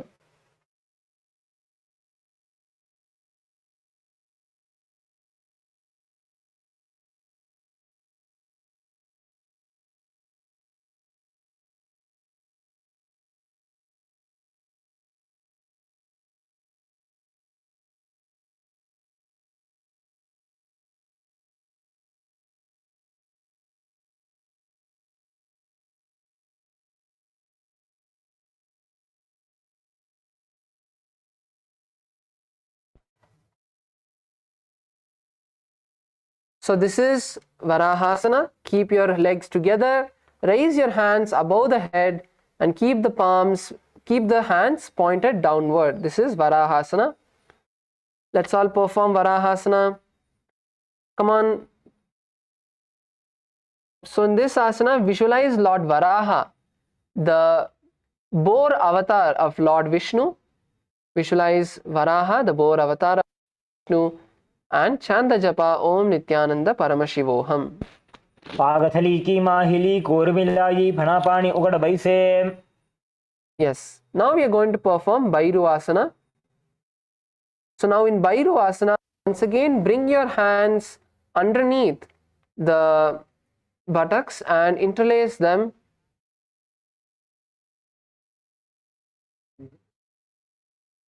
This is Bairu asana. Visualize Lord Kala Bhairava in your inner space. Let's all perform the asana now. Sit on your heels, keep your feet together, interlace your hands underneath your buttocks and visualize Lord Kala Bhairava in your inner space. So இப்போ வந்து காலை சேர்த்து கொண்டு வந்து உங்க சைட்லேருந்து நீங்கள் வந்து கையை வந்து பின்னாடி கொண்டு வர போறீங்க. உங்க காலுக்கு நடுவுலேருந்து இல்லை.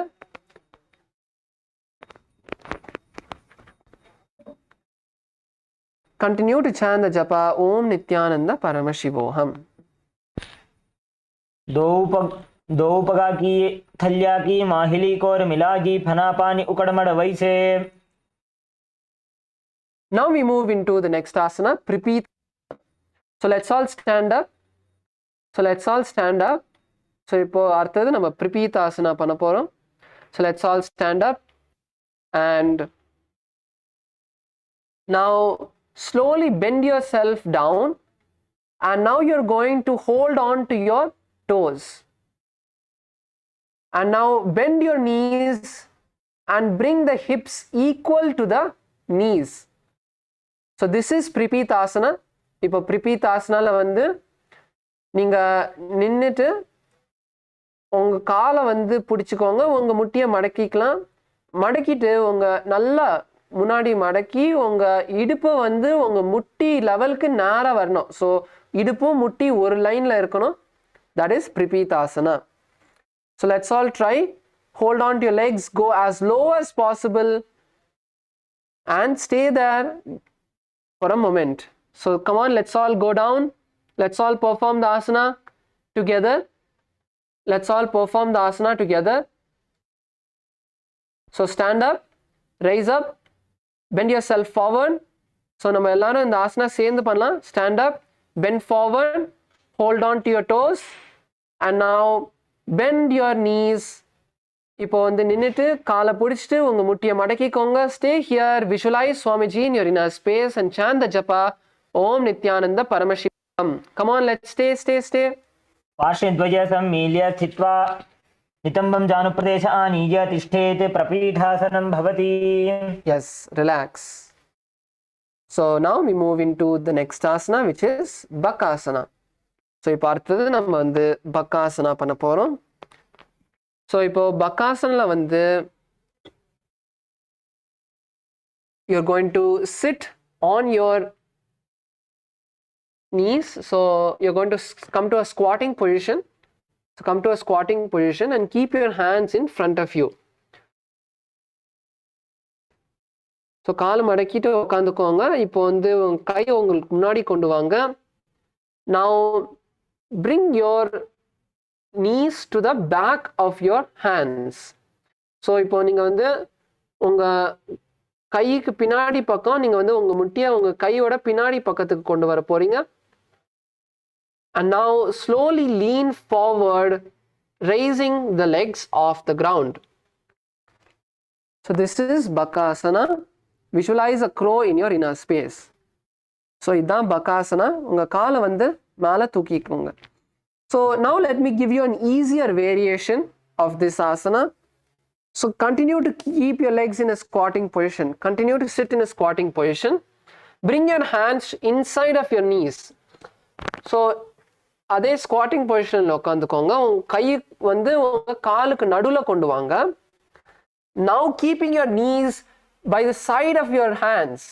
Then try to raise the legs off the ground. So this will be a bit easier. You can try this.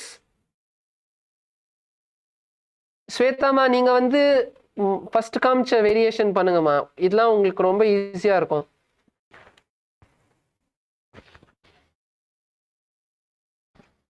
Come on, let's all try.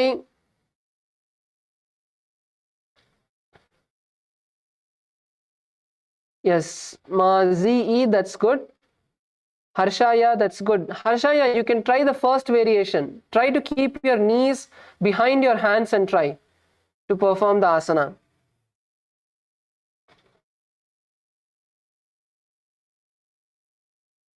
Yes, Ma Liana Ma, that's good. Kailasa LA, female team, that's good. Yes, so in this asana, visualize a crow in your inner space and chant the japa Om Nithyananda Paramashivoham.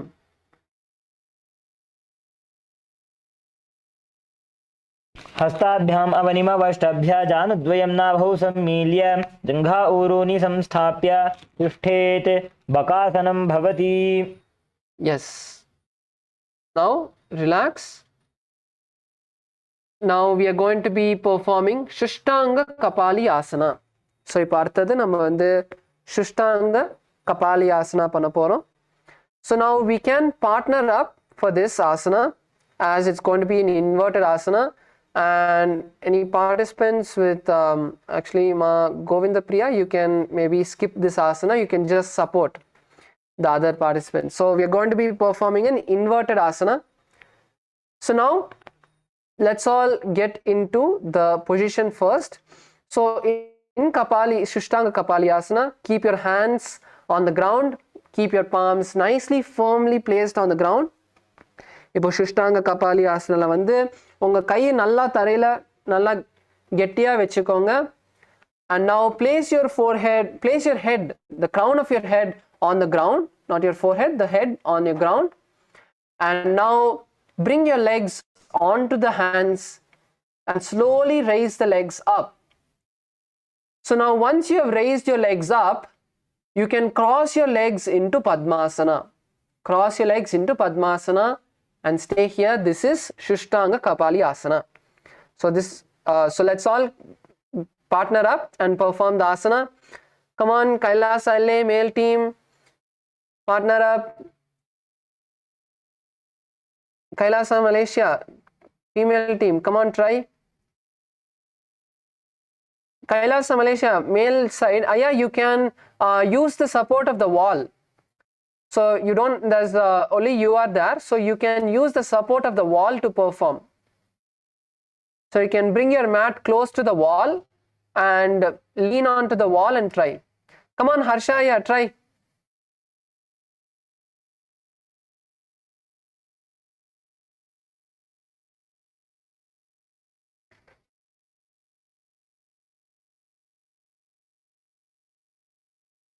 Sairamaya, come on.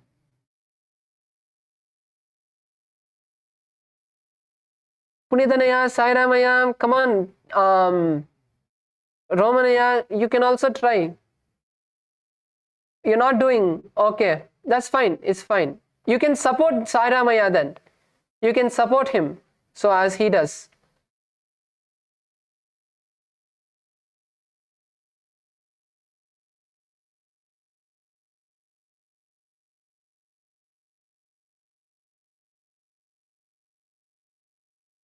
So in this asana, visualize Swamiji in your inner space and chant the japa Om Nithyananda Paramashivoham. आसन को गुण कपाल आछो होई. Yes, good, Masweta. That's good. Yes, now we can all settle down.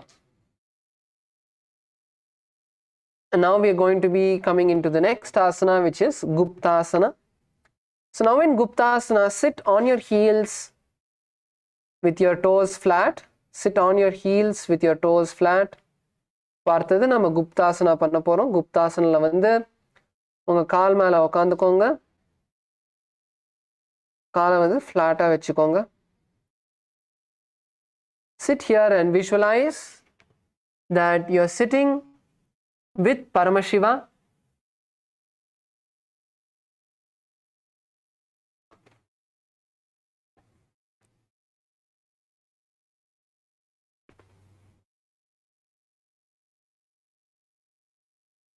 And chant the japa Om Nithyananda Paramashivoham. जानुर्वोरन्तरे पादौ कृत्वा पादौ च गोपयेत् पादोपरि च संस्थाप्य गुदं गुप्तासनं विदुः. Yes.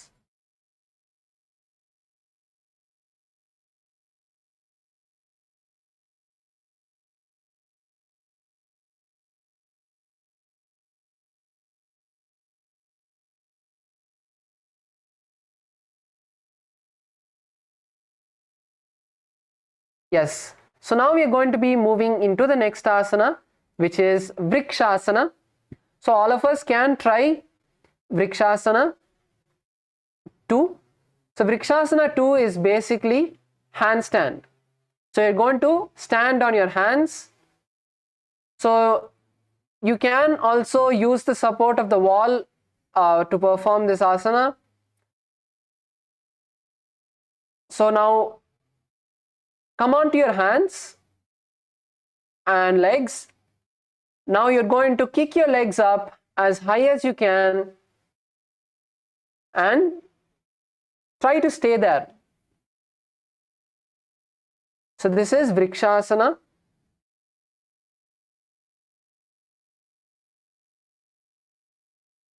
Let's all try. You can again use the support of the wall, kick your legs onto the wall and stay there. Come on, KAILASA Malaysia, female team. KAILASA Malaysia, female team.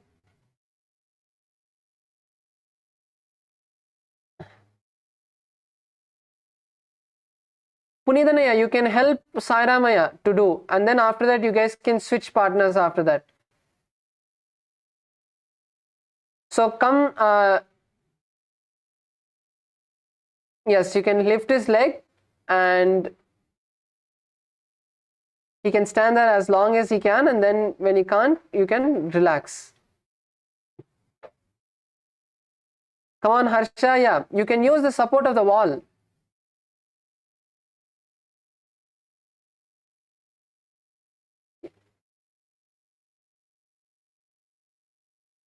Yes, that's good. KAILASA Malaysia female team, that's good.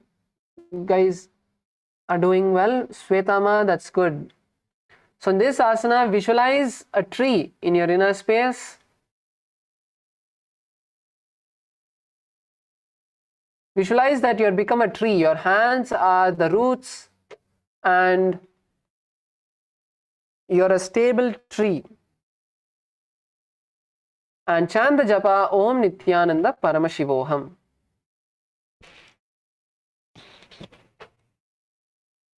सप्तचक्रक्षालनाय वृक्षासनविशेषकान् जननेन्द्रियदादाढ्य कोणभेदान् समभ्यसेत्. Yes. So now in the same asana, just a variation, which is Shibu asana. So in Shibu asana, once again we are going to be performing a handstand. This time just bring your hands closer to you. So if you're able to perform the asana, you can bring your hands close, like touching each other, and then perform the asana. So that is the only difference in this asana. So let's all once again try. So it's a few more minutes for us to try the handstand. Come on, come on, come on. Let's all try the asana. Punithanaya, come on. Last time I didn't see you do the asana. Sairamaya, this time you can support Punithanaya.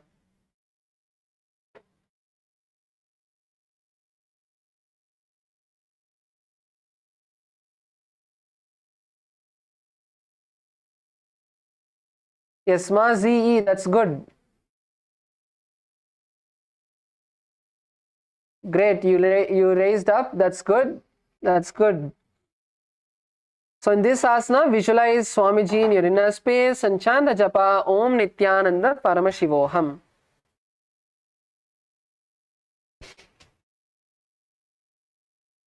दोवू पगजोड़ी Mahi Gulf मिलाए. Yes, relax. You can all come on to your hands and knees.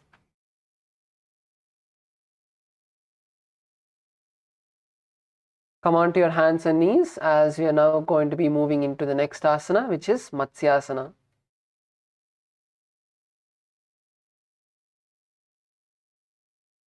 So in Matsyasana, now from the position which you are sitting in, you can bring your hands and legs onto the ground. So இப்போ அடுத்தது மத்ஸ்யாசனா பண்ண போறோம். மத்ஸ்யாசனால வந்து உங்க கையும் காலும் தரையில கொண்டு வாங்க. And now you're going to lower yourself down, and just before you touch the ground, you're going to rise up. So if you're familiar with push-ups, this is the asana. So lower yourself down and raise up before you touch the ground. Visualize you're a fish in your inner space.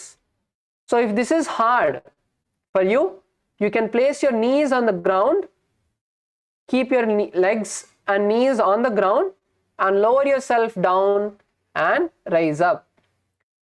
So இப்போ வந்து நம்ம மத்ஸ்யாசனா பண்றோம். மத்ஸ்யாசனால வந்து உங்க காலும் கையும் தரையில வச்சுக்கோங்க. அதுக்கப்புறம் உங்க உடம்ப வந்து எவ்வளோ கீழே கொண்டு வர முடியுமோ கீழே கொண்டு வந்து தரை தொடர்றதுக்கு முன்னாடி நீங்க வந்து உடம்ப மேல தூக்கிக்கோங்க. ஸோ இதுதான் மத்ஸ்யாசனா. உங்களுக்கு பண்றது கஷ்டமா இருந்ததுன்னா உங்க முட்டியை வந்து தரையில வச்சுட்டு நீங்க பண்ணலாம். So let's all of us should do either one of the variation. See, you're not bringing your chest alone down. You have to bring your entire body down. KAILASA Malaysia, bring your entire body down, not just the hips. Sorry, not just the front of the body. But don't touch the ground. Ma Yoga Priya Rupini, don't touch the ground. You have to go as low as you can and come up. Try to go as low as you can, and you should go as low as you can that you'll be able to come back up. So that is how you have to go. Go as low as you can. கமலாமா நீங்க வந்து உங்க மொத்தம் மேல் உடம்பு கீழே போகணும். உங்க இடுப்புல இருந்து எல்லாமே கீழே போகணும். ஸ்வேதாமா எப்படி பண்றாங்கன்னு பாருங்க. ஸோ அந்த மாதிரி பண்ணணும். Yes, so in this asana, visualize a fish in your inner space and chant the japa Om Nithyananda Paramashivoham. निब्जं शयनं कुर्परो पार्श्वभागायां मूर्धकृत्या हस्ततलाभ्यां भूमिं वष्टभ्यां वारं वारम् उड्डानं कुर्यात् मत्स्यासनं भवति. Yes, that's good. That's good. So now we move into the next asana, Sarpasana 2. Please lay down on your stomach. இப்போ அடுத்தது Sarpasana 2 பண்ண போறோம். உங்க வயிற்றுக்கு மேல நீங்க படுத்துக்கலாம். Lay down on your stomach. And now bring your hands to your hips. So உங்க கை வந்து உங்க இடுப்பு மேல கொண்டு வாங்க. Raise your head up and move from right to left like a snake. So இப்போ வந்து உங்க தலையை மேல தூக்கிட்டு பாம்பு மாதிரி உங்க உடம்ப வந்து ரைட்டும் லெஃப்ட்டும் நவுத்துங்க. Visualize a snake in your inner space and chant the japa Om Nithyananda Paramashivoham.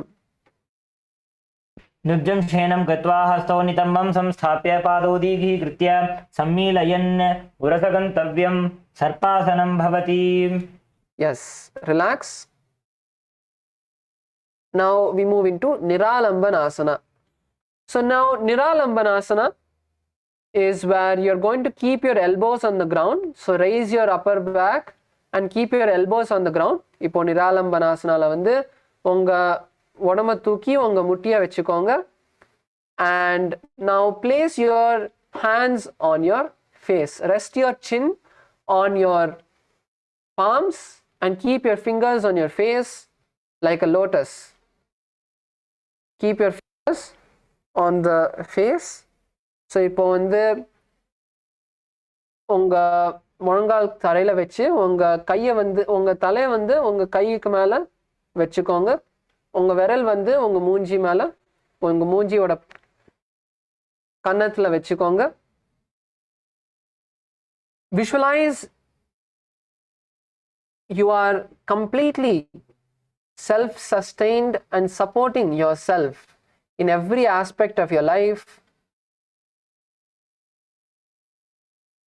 And chant the japa Om Nithyananda Paramashivoham.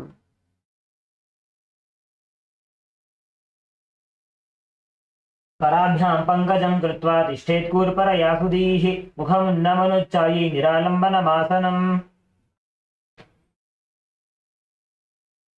Now we move into the next asana, which is Chatrasana.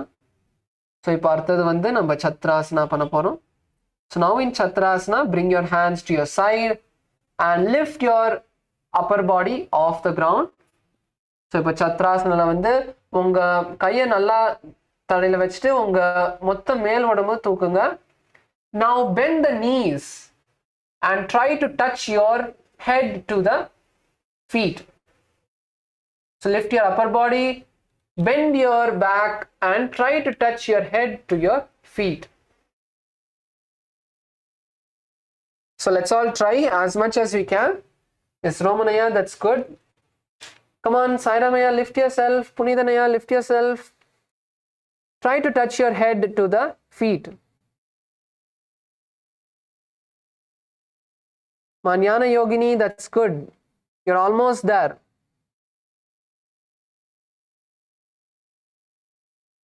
Yes, Harshaya, that's good. You're almost there. Mazi, that's good. You're almost there. Or are you touching? I can't see because of the angle of the camera. So in this asana, visualize an umbrella in your inner space and chant the japa Om Nithyananda Paramashivoham. अर्ध्यासनवस्थित्वा हस्ततलाभ्यां भूमिं पृष्ठभ्य उन्नयात् छत्रासनं भवति. Yes, that's good. Now come into a seated position and sit on your heels. இப்போ அடுத்தது நம்ம வஜ்ராசனா பண்ண போறோம். வஜ்ராசனால வந்து உங்க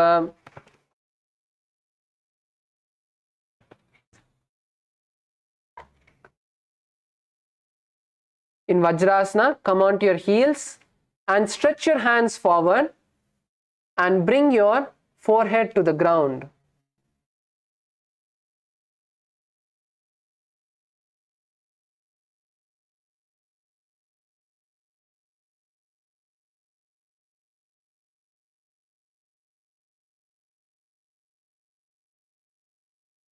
This is Vajrasana. So now in Vajrasana, bring your forehead on the ground. You can lightly open your legs and try to push your chest down. So உங்க காலை வந்து லைட்டா கொஞ்சம் வந்து திறந்துட்டு உங்க உடம்ப வந்து கொஞ்சம் நல்லா தரையில கொண்டு வர மாதிரி உங்க உடம்ப நல்லா புஷ் பண்ணிக்கோங்க. Yes, Svetama, that's good. அப்படிதான். Keep your hips on the legs. Keep your hips on the legs. Keep your hands straight in front of you. Punidanaya, keep your hands straight in front of you. And try to push your hips down. Sairamaya, keep your hands straight.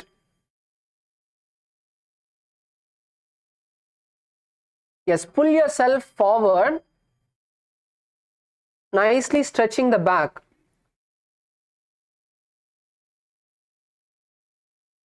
So in this asana, visualize Vajra, which is the weapon of Lord Indra.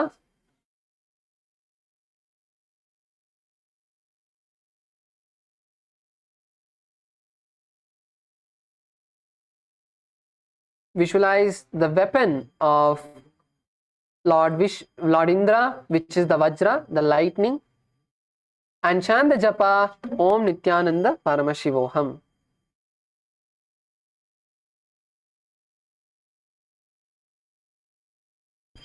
इदानीं गर्भिणीनां योगाभ्यासो यथा लघु सुखप्रसवलाभाय प्रोच्यते प्राक्तनेपथि. Yes, now slowly raise up. And now we are going to perform Meshasana. So அடுத்தது இப்போ Meshasana பண்ண போறோம். So now in Meshasana, come onto your hands and legs like in Gajasana. So this is not like a plank position, but it's more on your raising your hips all the way up. So இப்போ அடுத்தது Meshasana பண்ண போறோம். Meshasanaல வந்து உங்க கையும் காலும் வந்து தரையில கொண்டு வாங்க. உங்க இடுப்பை வந்து நல்லா மேல தூக்கிக்கோங்க. So இடுப்பை வந்து நல்லா மேல தூக்கிட்டு now you're going to alternate raising one hand and placing it on the ground, like how a ram would prepare to charge.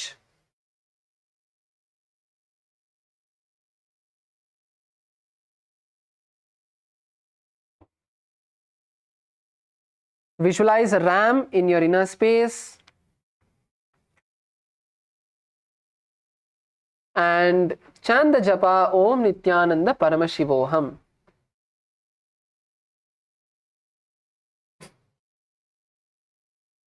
गजासनसंस्थितो एकैकं बाहुं भूमौ ताडयेत् मेषासनं भवति. Yes, now with this let us all enter into Shavasana. Now please lay down on your back.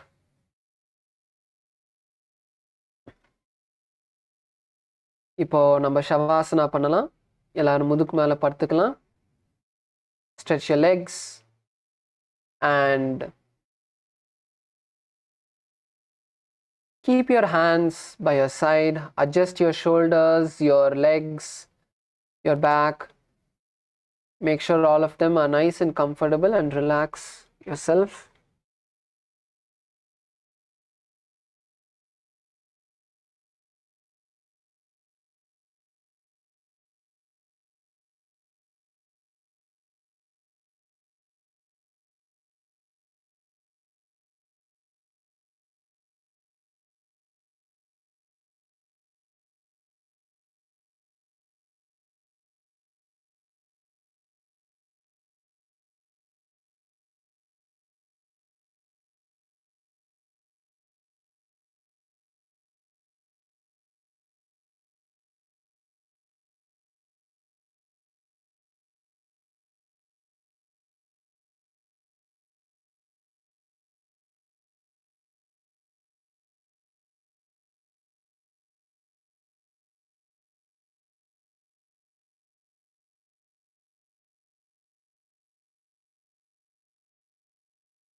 Completely relax your body from the feet all the way to your head. Relax every part of your body. Anywhere you are feeling any sort of discomfort, pain, bring awareness to that part of your body. Channel the energy, this prana energy to that area, this healing energy to that area.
Make sure you unclutch from all of the thoughts.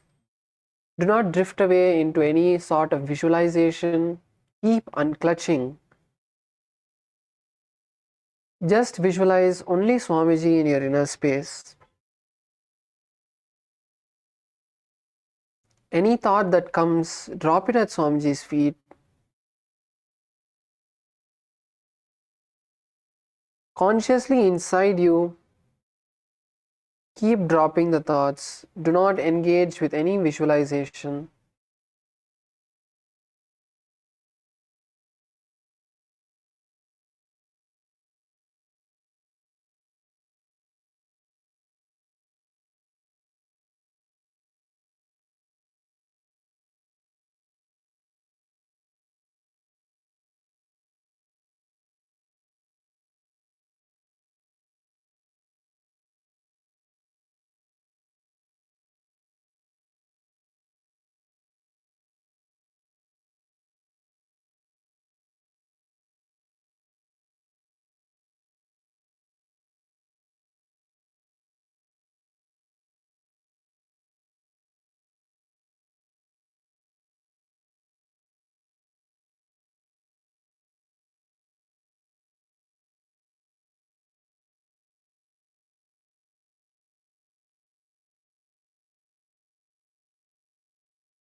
Inhale and exhale nice and deeply. Allow the entire body to relax now after today's intense yoga.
Now, slowly come back to your body.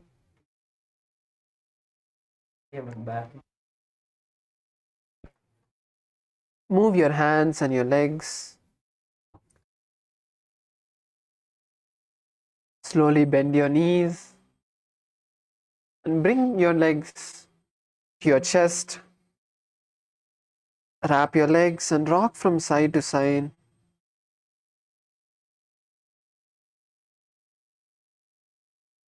Now roll up in a comfortable seated position. Keep your eyes closed.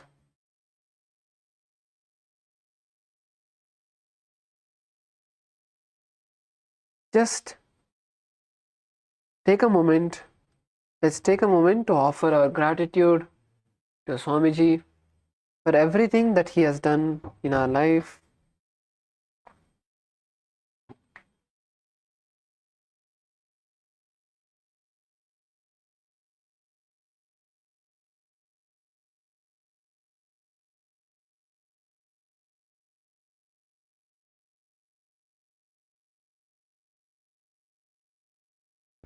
Now, thanks Swamiji for everything he has done, for all the blessings he has given you, for all the healing he has given you, for all the great things he has manifested, and for even choosing you to be a part of his life.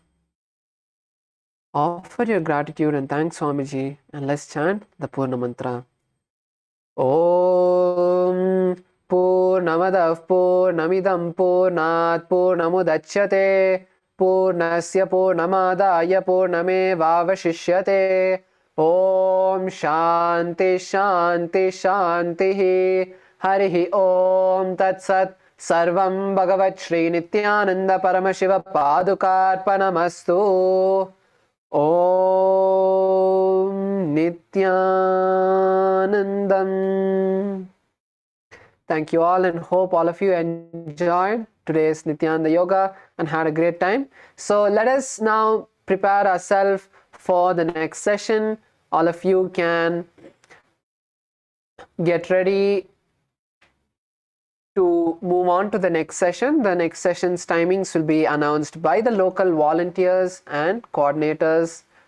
Thank you all, Nithyanandam, and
I welcome you all with my love and respect.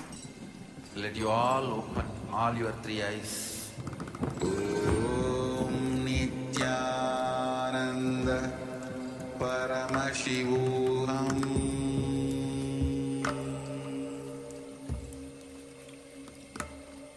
Om Nithyananda Paramashivoham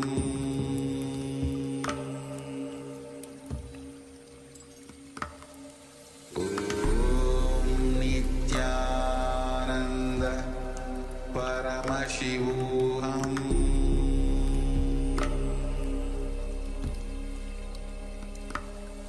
Om Nithyananda Paramashivoham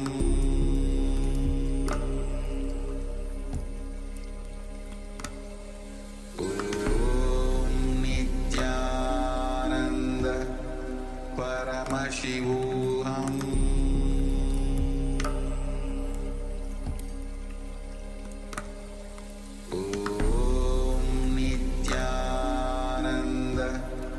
Paramashivoham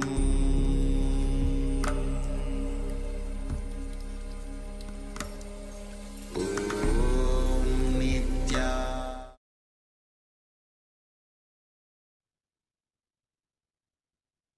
Nithyanandam Paramasukam Kevalam Jnanamurtim Dvandvatitam Gagana Sadrisham Tattvamasyadilaksham Ekam Nityam Vimalamachalam Sarvadhi Sakshi Bhutam Bhavatitam Trigunarahitam Sadgurum Tam Namami.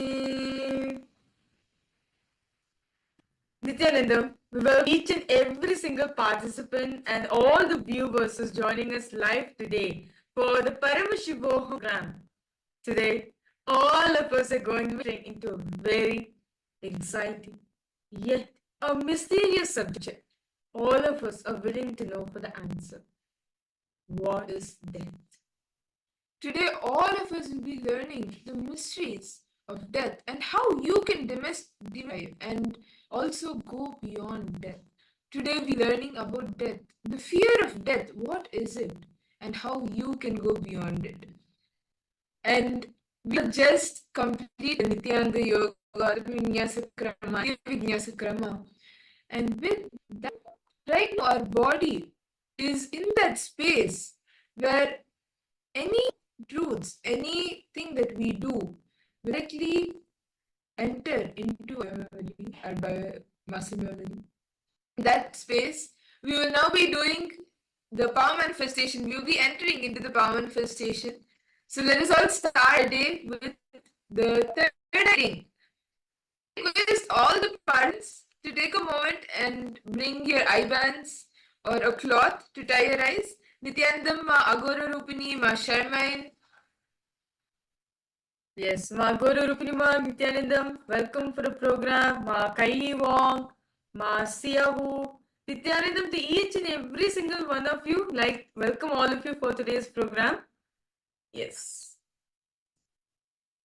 So I'll get ready for the power manifestation session. We are going very exciting days today. And all the viewers who's watching us through YouTube, Nithyanandam to you too. We invite you. We're now going to be entering into the power manifestation session. So we request you to please get your eye and come as we're going to be entering into this beautiful session. And as we are preparing ourselves as we prepare for the day, for today's session, let's now enter the Shastra Pramana. The scriptural reference on what exactly Paramashiva says of power of the reading. Very beautifully, Paramashiva says in the Vidva Tantra, Sutra number 34, 11, Paramashiva says, Kapalantar manonyasat nili talochanaha kramena manaso dhardiyat lakshayed lakshamuttamam. Very beautifully, Paramashiva says, fixing the mind of space within the crown center. and sitting stably without any movement, having the eyes closed in succession. By that stability of the mind and inner space, through the power of the third eye, one directly sees the ultimate Laksham by having the vision of the sight that reveals any object or place, attaining the space of oneness with the source Paramashivoham. And beautifully, even in the Bhagavad Gita, like as revealed in the Bhagavad Gita, Bhagavan Krishna, while telling the Bhagavad Gita, while revealing the Bhagavad Gita to Arjuna, Bhagavan Krishna initiates Arjuna into the third eye power to behold Bhagavan Krishna's Vishwarupa Darshan. He beautifully says, Natumam Shakyasya Manenaiva Svasha Divyamite Chakshu Shogameshwaram. He says to Arjuna that, but you cannot see my cosmic form with these physical eyes. Therefore, I grant you the divine third eye vision. Behold my cosmic offerings. And son, the whole Gita, right? The whole Bhagavad Gita, Bhagavan Krishna revealed to Arjuna. Arjuna was able to see the whole Vishwarupa Darshan through his third eye. And Swamiji also experienced the same thing at the age of 12. Swamiji was sitting in the public control, seeking the source of the first person angel. Suddenly, something opened up in Swamiji. Swamiji was able to see everything around him. The whole degree vision Swamiji is able to see and feel, experience all as him. And right now, at this moment, all of us are in the state to experience this beautiful thing. So, without further delay, let's now end today's manifestation. Yes, Nithyanandam, Ma Ishtak, Ma Ishq Nithyanandam, Ma Kailam, Ma Agora Rupini. Yes, can I request all the participants? Please, guys. And to all the viewers who's watching, Nithyanandam to all of you, Chandrasekharaya, Nithyanandam. Right, really nice to see all of you join YouTube. So let's enter. So we request you please close your eyes. And today, what all of us will be doing is, myself and Mahavir, we will be holding different objects for all of you in front of the camera. And what you will be doing is, you will be through your third eye identifying what the object is. So are all of you ready? Are all the participants ready? Can I request all the participants? I still see few of you that the eyes are still not tied. I request you if you could please tie your eyes.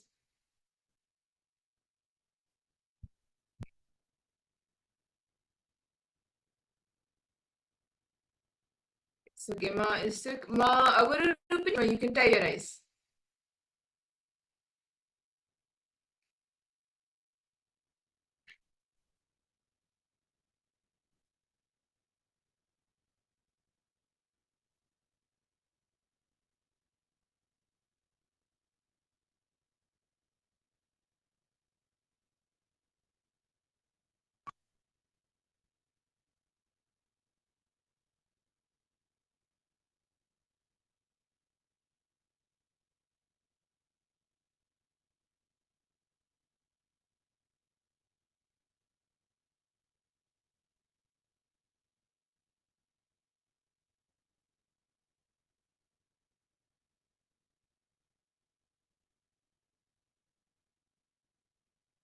Yes, now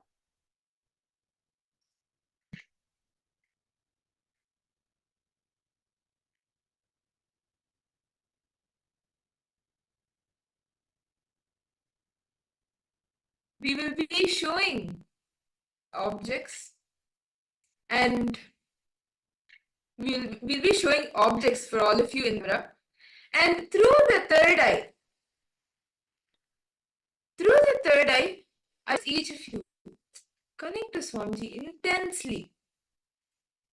Intensely connect to Swamiji, chant the Mahavakya, and start seeing through your third eye what is the object that is being projected. What is the object that we are holding? So we are now showing an object for all of you. Intensely chant the Mahavakya. Om Nithyananda Paramashivoham. Om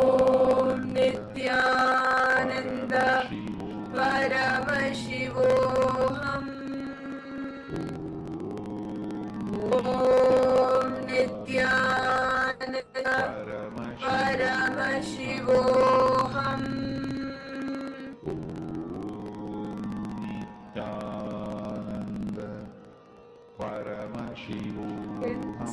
Connect to Swamiji.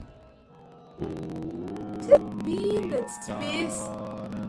Just visualize Swamiji in your inner space. The best form, your favorite form. The best form of Swamiji that you visualize. Just hold that in your inner space. Connect to him. Connect to Swamiji. And what is the object that I am holding? Whatever Swamiji reveals to you, start verbalizing it.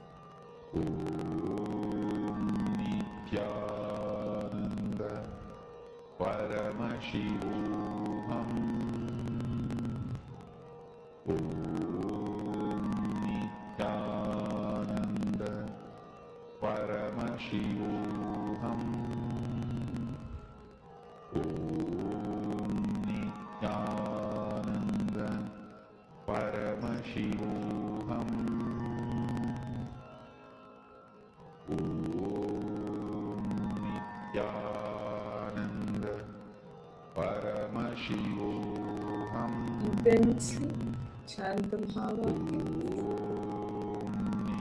What Swamiji shows you, whatever Swamiji reveals to you, start verbalizing it. Do not create any thoughts.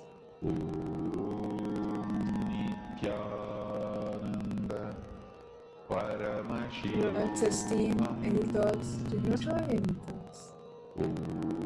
In that pure space of unclutching, whatever Swamiji reveals to you, please verbalize.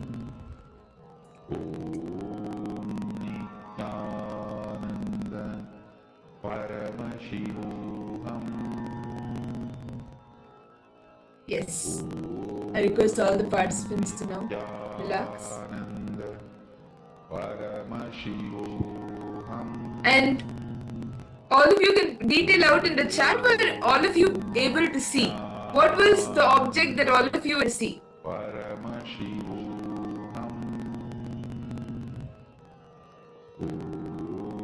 Ma Ishq, Ma Agura Rupani, Ma Shaman, Ma Siyabu, Chandrashaya, Ma Anafa Nithyananda, Ma Vamadevi. There is so much of learning today. Yes. Because all participants start posting whatever Swamiji is showing for each and every one.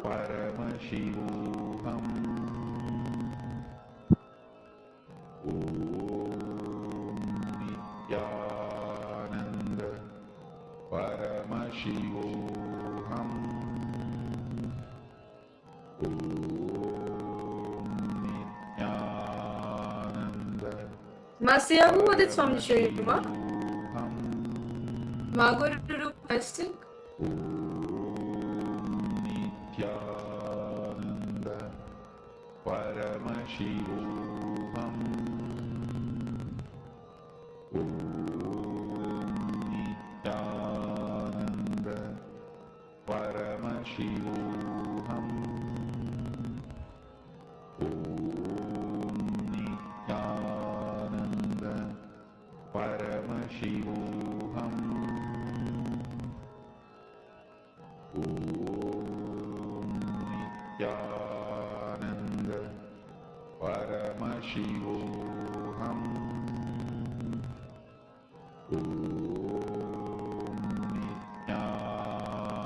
Yes.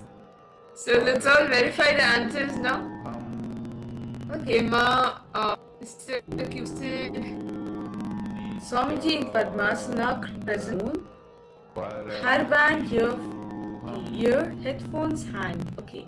Masya, they will see something green in color. Okay. Ma Aguru Rupani, you see a cyan ball, a cyan football. Okay, that's nice. Okay, let's have the answers for all the participants. How about the viewers who's joining us on the YouTube?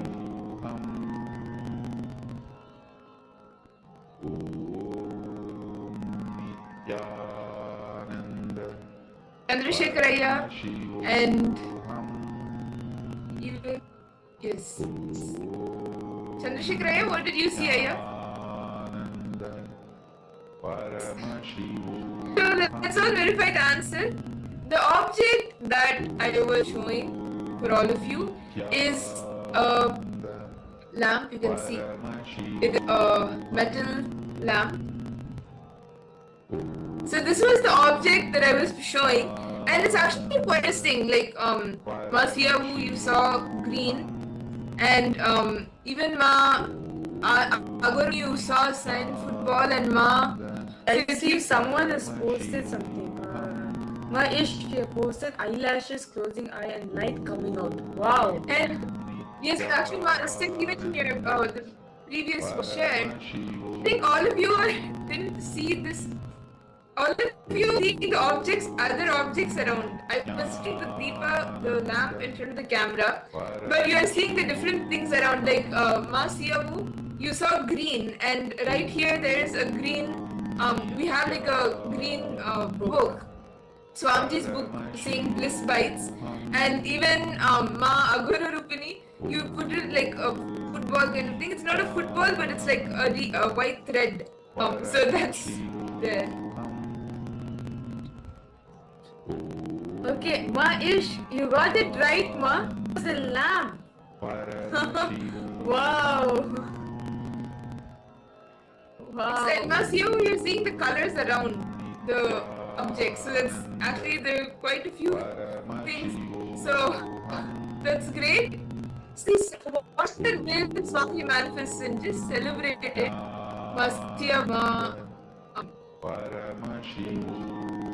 Ma is it? So yes, let's do another round. Can I request participants to please close your eyes? It's the time the Malinga. Welcome. Close your eyes. I request all of you to please close your eyes. Intensely connect to you. Start chanting the Mahavaki.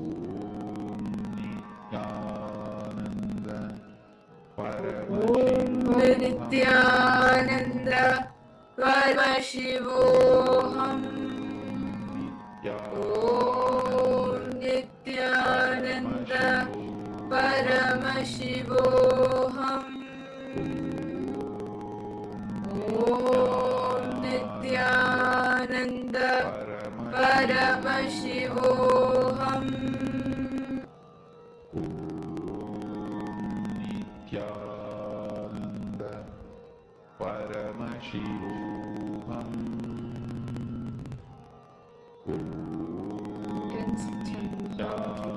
We are now in an object.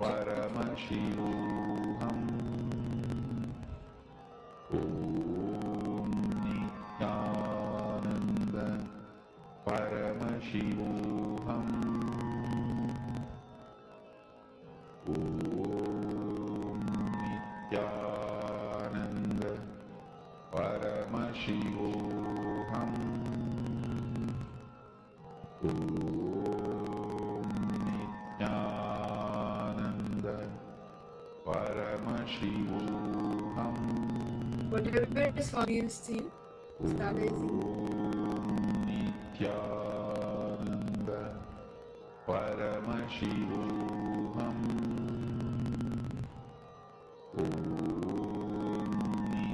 Whatever is Swami choosing.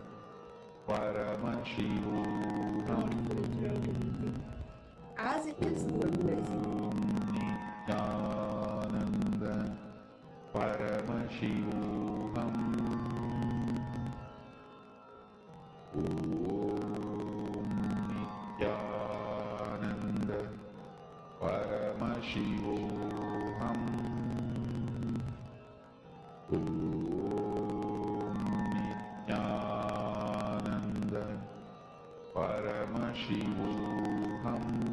Please relax.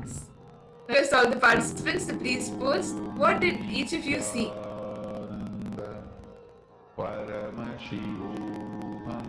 What did each and every one of you see? Because all participants start posting.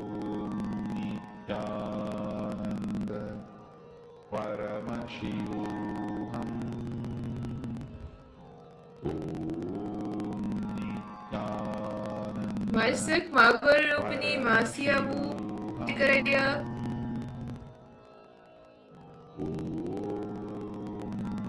Nithyananda Paramashivoham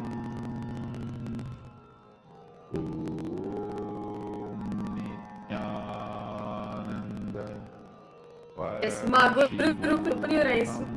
Because all participants posting what is it that you showed for each and every one of you. Nithyananda Paramashivoham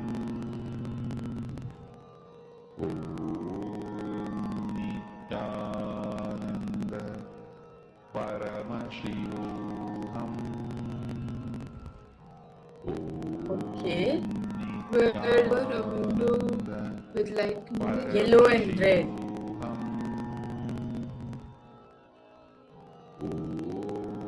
Magarupini, what did you see? Nithyananda Paramashivoham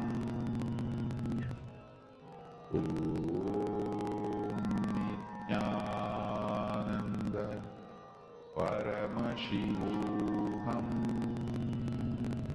You see so many participants of a book, a school. Nithyananda Paramashivoham It is but nice to see how you're seeing one. Okay, round two. To the show the little cap of glass, a ring lined in circle, descending the three sparks. Vertical centered, 5 with flowers, a bird, a door, a window with light in, a part with the orange line.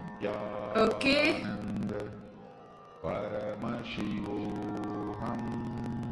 A part with an orange line. Okay, you've given more actually. At the sides, like something with symmetrical shape equal to both sides. Okay, that's nice. So let's now verify all the answers. So actually, for all of you, we're doing the Sri Yantra. You are showing Sri Yantra card. Wow! Got like symmetrical shape equals and like the Sri Yantra is the cosmic geometry. So yes, this is the Sri Yantra card and you can see the Sri Yantra on it. Maish, you were just describing Yantra. You were just describing it. It's so nice. Okay, so with this, with the beautiful power manifestation all of us had, let's now enter in the position of the day. Today, all of you are going to be receiving the darshan of Bhagavan Mahakala Bhairava. So the first session, all of us are going to be understanding who is Bhagavan Mahakala Bhairava. Who is? How can we receive him in our life? And what is Akashic? Let's now listen to this beautiful truth revealed by Swamiji himself.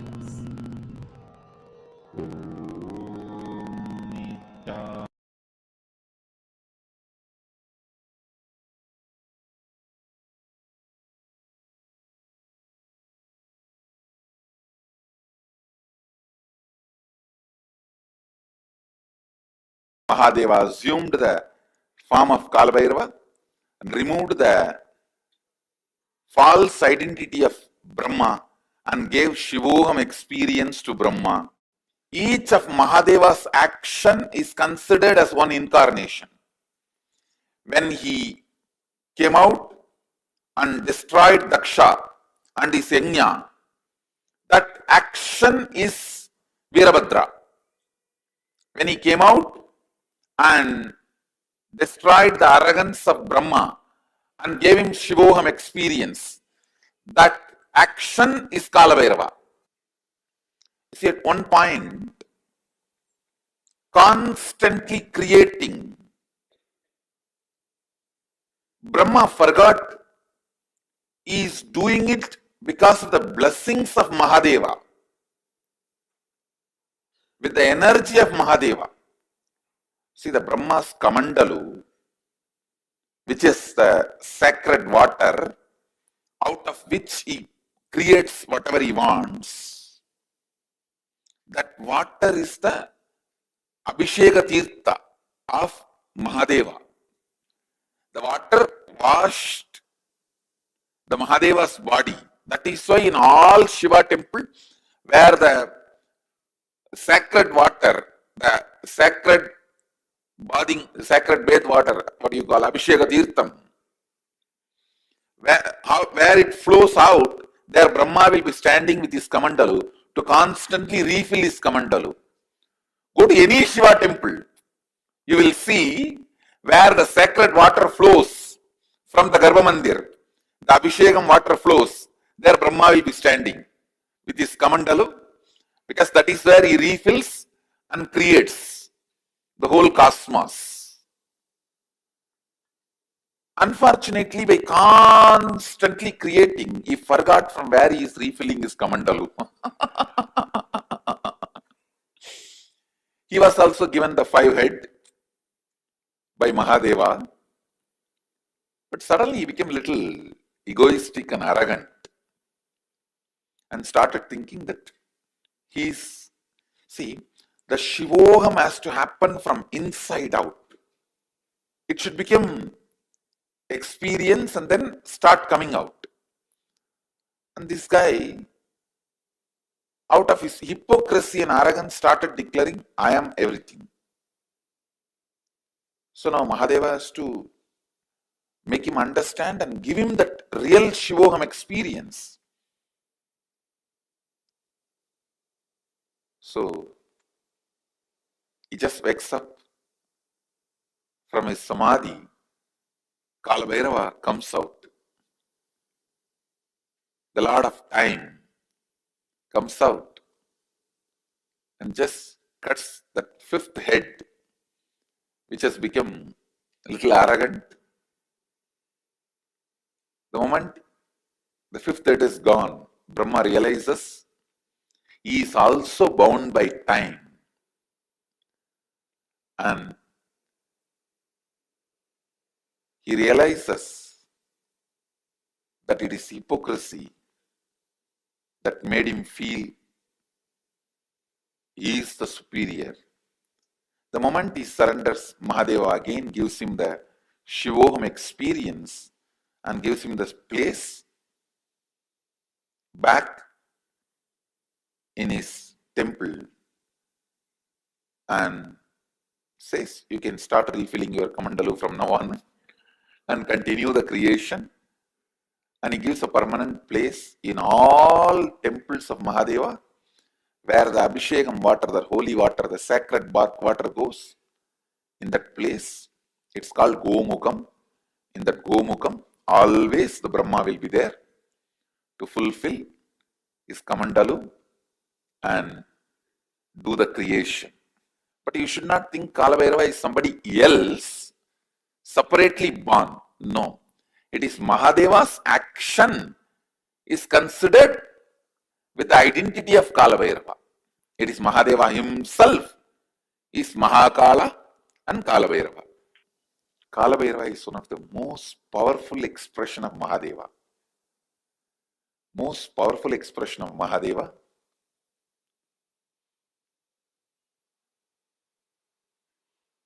He is the energy on which all the memories are stored. All the memories are stored. Space is the energy where all visualizations are stored. Time is the energy all memories are stored. Cosmic record keeper. All the word documents are kept with Kalbhairava. All the visual documents are kept in the space. The space, embodiment of space is Nataraja. So Nataraja keeps all the visual documents and Kalbhairava keeps all the word documents. So anything happened, happening, yet to happen, you can just ask Kalbhairava, he will pull it out and give the whole record.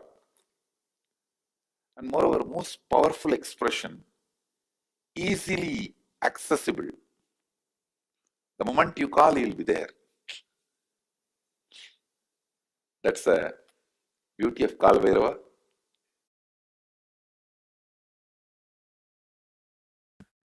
Understand? Kala Bhairava is eternal compassion, eternal love.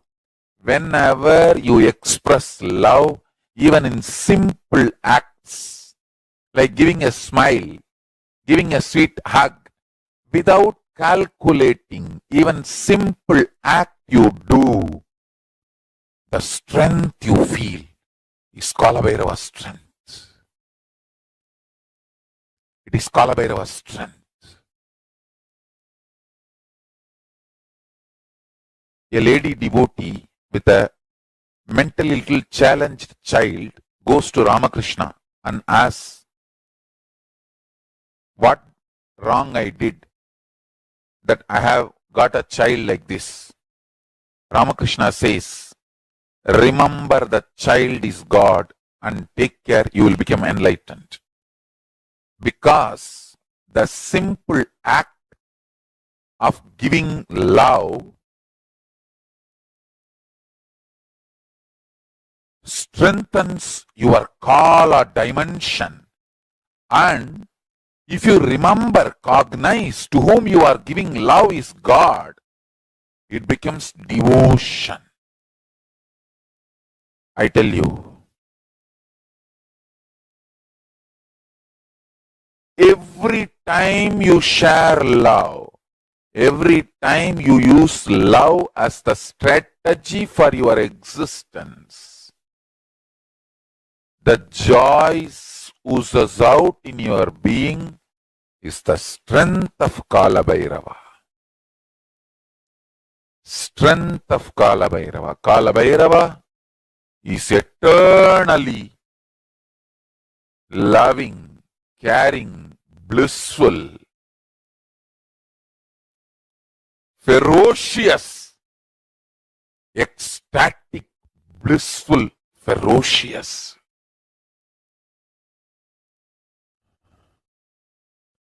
Meditate on him. Be eternally loving like him. You will be just. Understand? All justness manifests from extreme love. That is why Kala Bhairava is Lord of Yama. Kala Bhairava is the Lord of integrity.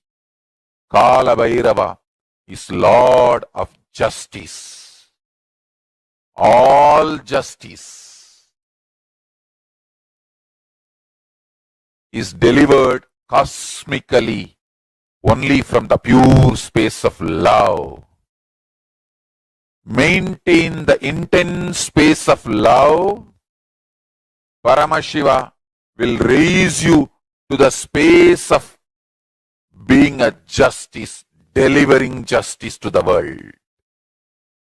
Compassionate, eternally loving are always kept in the space of delivering justice, giving justice. Understand, I am revealing the logic with which Kala is functioning, the logic with which Kala Bhairava functions.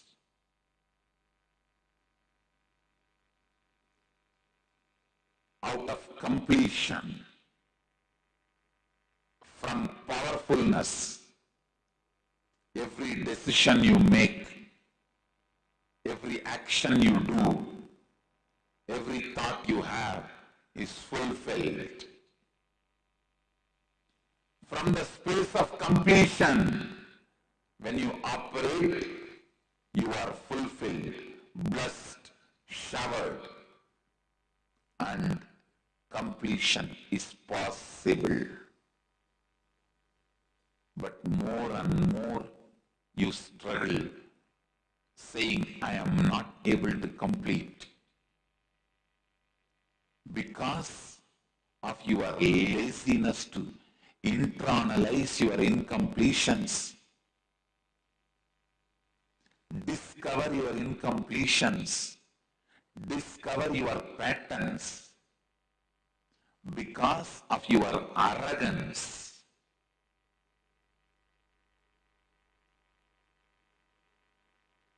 If you don't discover your patterns, if you don't do completion because of your laziness or boredom or uninspiredness or arrogance, whatever may be the reason, the more and more you indulge in the idea, completion is not possible, or I am not able to complete, I am not able to get rid,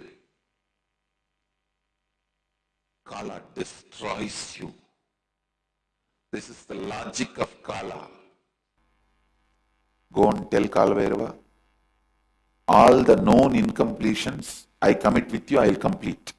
All the unknown incompletions is your responsibility. I am surrendering to you. And I tell you, he really responds and completes. Whenever you ask him to bring completion to you, he is embodiment of compassion. Whenever you associate you with the incompletions, he is the terror. Which side you are standing only decides whether he is terror or compassionate being. He is the most compassionate if you are standing on the side of the completion. He is the ultimate terror if you are standing on the side of the incompletion. He can show the extra teeth and the smile both. He can show the terror teeth and the smile both. He is the only God capable of that. To terror teeth and the wide smile. If you associate yourself with completion, he has such a sweet smile for you. If you associate yourself with the incompletion, he has such a terror teeth for you. The terror teeth will grind even universes and swallow. The smile can create even universes for you.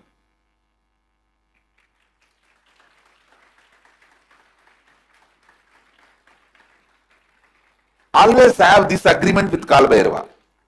All the incompletions you make me known, I commit with you, I will complete them. I am responsible for it. All the incompletions unknown to me, you are responsible for it. And I tell you, he always agrees for this agreement because he is teaching you this agreement.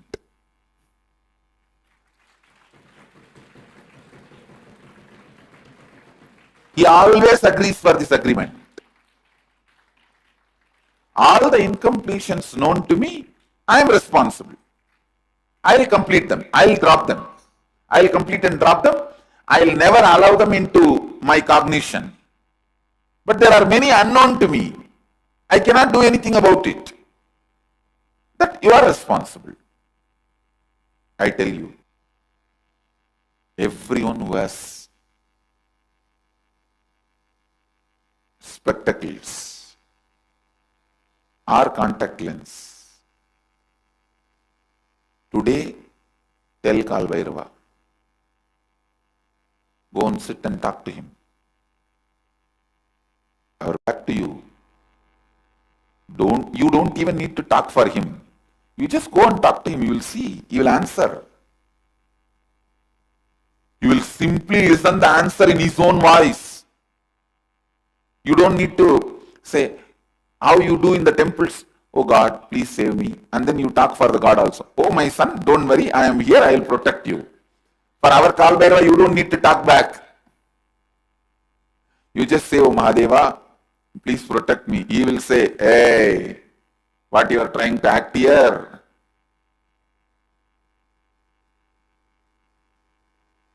Complete with all this incompletion. Others I will take care. He will talk to you in his voice. is Swayam Prakasa and alive.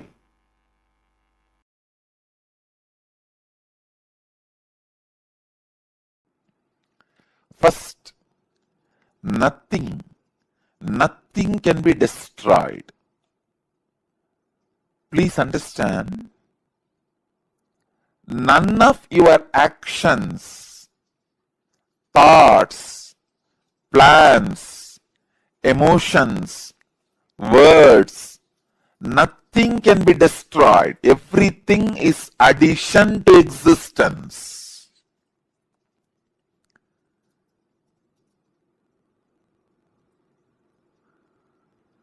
Every moment, every one of our thoughts, words, actions, everything just go on, gets added to existence.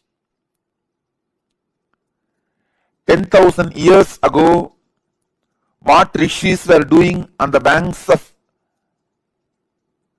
Saraswati is still available in the cosmic archives as if it is happening now.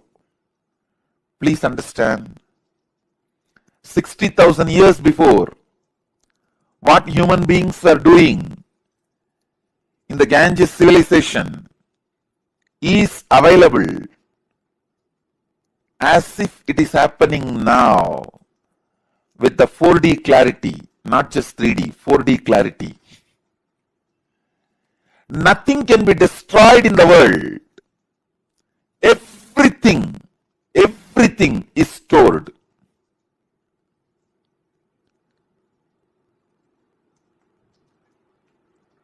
Akashic records are the cosmic archives of everything happened, happening, will happen.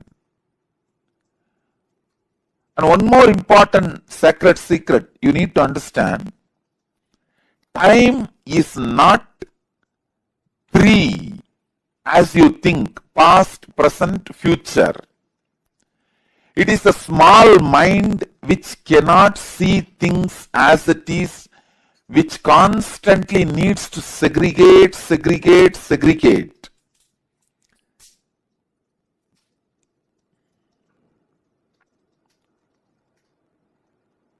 For example, if you keep a fruit basket on the table, ordinarily if you look, you will look in one moment and you know it is a fruit basket and 5 different fruits are there. But for a child, it cannot grasp the whole thing immediately. It will say first, oh, banana, then mango, pineapple, apple.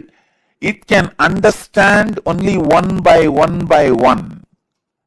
Same way, the past, present, future, in Sanskrit we call it kala.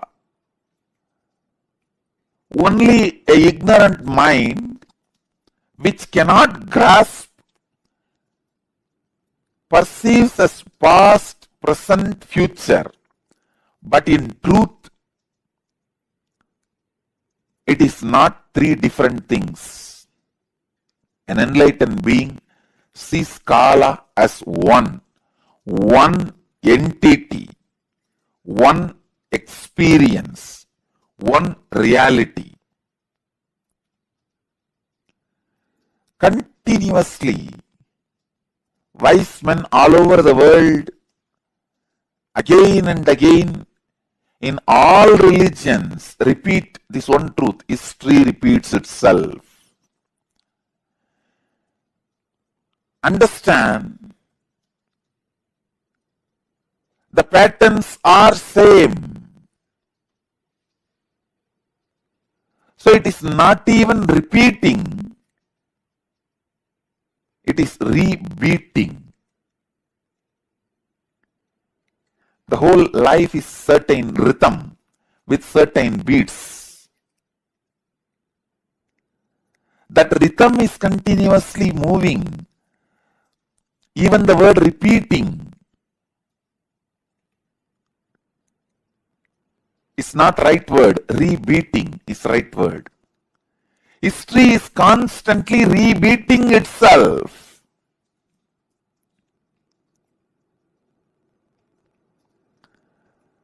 Because past is not independent of future and future is not independent from the past. They are just single unit.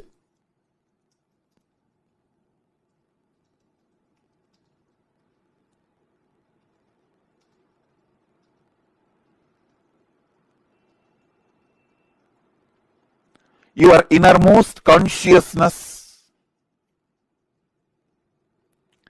can just experience all three at a time. Simply, it can experience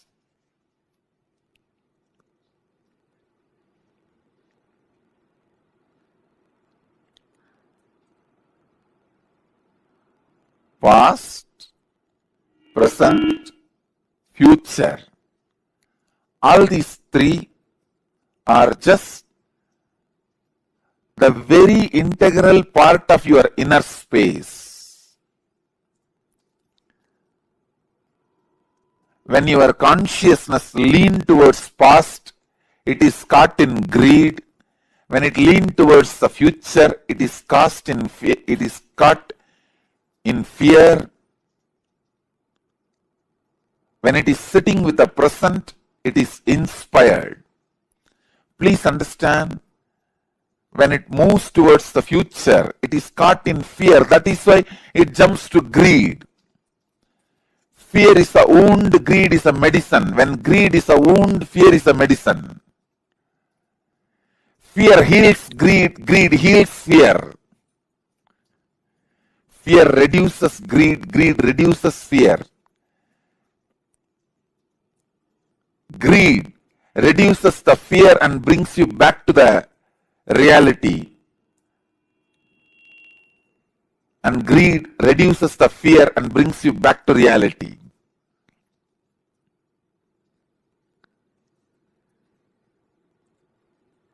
Past, present, future. All three are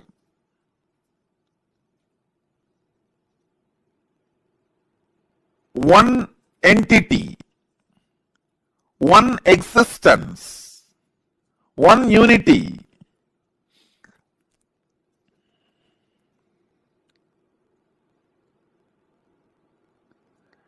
Just with the consciousness which does not get stuck in the fear or in the greed, you can see the whole.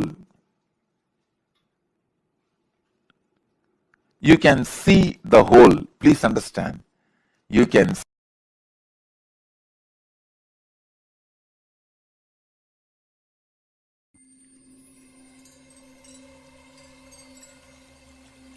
I welcome you all with my love and respect. Let you all open all your three eyes.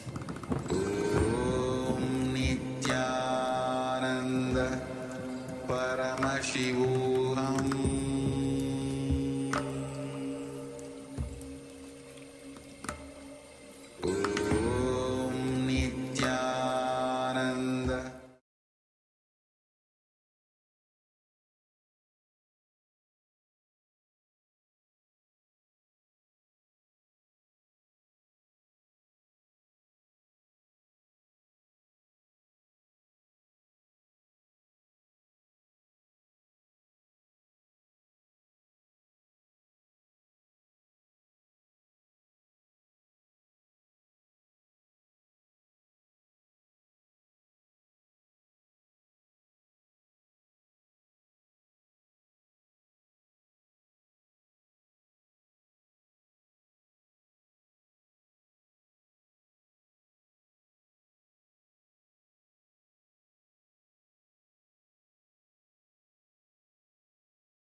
लोकनायकी पुत्र नित्यानंद बिडली पुरीश्वर अवतार पुरुष लोकनायकी पुत्र नित्यानंद कालातीत मायातीत लोकनायकी पुत्र नित्यानंद कालातीत मायातीत लोकनायकी पुत्र नित्यानंद बिडली पुरीश्वर अवतार पुरुष लोकनायकी पुत्र नित्यानंद बिडली पुरीश्वर अवतार पुरुष लोकनायकी पुत्र नित्यानंद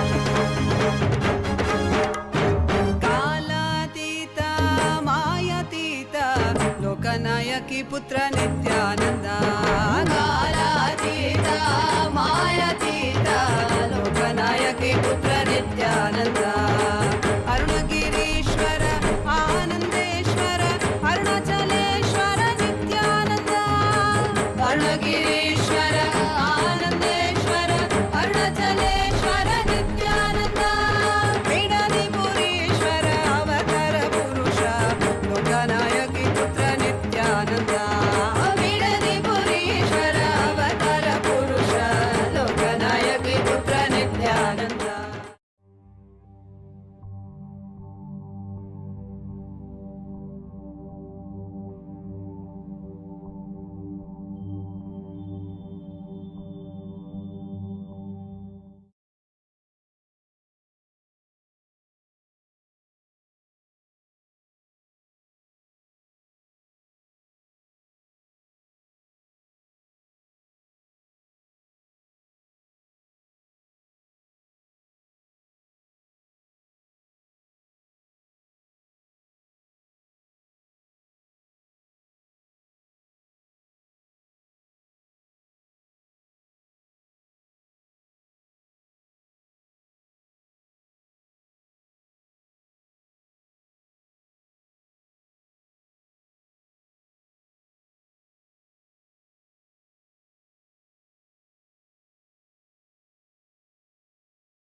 सदाशिव सदाशिव नित्यानंद सदाशिव सदाशिव सदाशिव नित्यानंद सदाशिव सुराधिपं नमस्कृत्य शशांक कृतशेखरं कपालमालिनं देवं प्रणतोऽस्मि सदाशिवं प्रणतोऽस्मि सदाशिवं सदाशिव सदाशिव नित्यानंद सदाशिव सदाशिव सदाशिव नित्यानंद सदाशिव कालेश्वर महाकालं कालाञ्जननिवासिनं कालकृत्कालवेत्तारं प्रणतोऽस्मि सदाशिवं प्रणतोऽस्मि सदाशिवं सदाशिव सदाशिव नित्यानंद सदाशिव सदाशिव सदाशिव नित्यानंद सदाशिव सर्वकृत् सर्ववेत्तारं सर्वज्ञम् अपराजितं सर्वभूतात्मभूतस्थं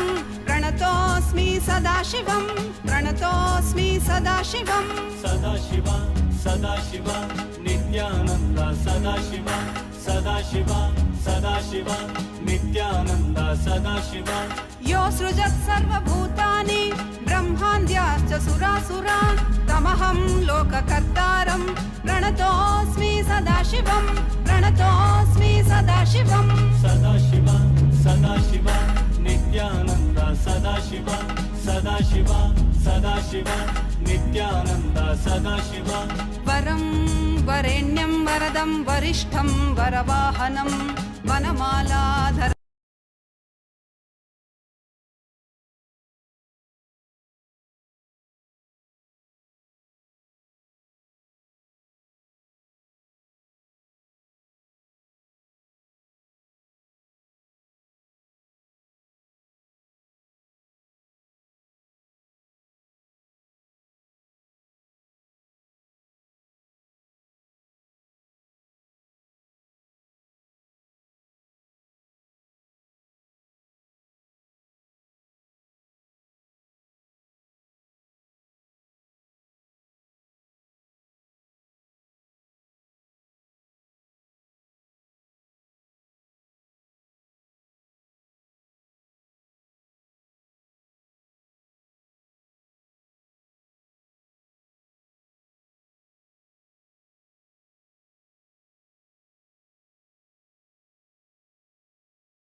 आनन्दं परमसुखदं केवलं ज्ञानमुक्तिं द्वन्द्वातीतं गगनसदृशं तत्त्वमस्याधिलक्ष्यम् एकं नित्यं विमलमचलं सर्वधी साक्षिभूतं भावातीतं त्रिगुणरहितं सद्गुरुं तं Namami. Nithyanandam everyone, Nithyanandam to all the participants. We welcome all of you for the second day of Paramashivoham Level 3. How are each of you doing? Nithyanandam, welcome to all the participants.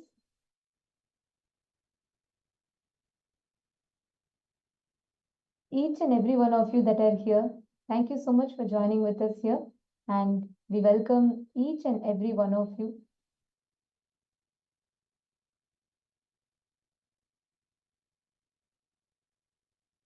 Deegs Won Shen, Ma Wong Kalili, Ma Lizzie Wong. Actually, today is a very beautiful day because today we are all going to be learning about how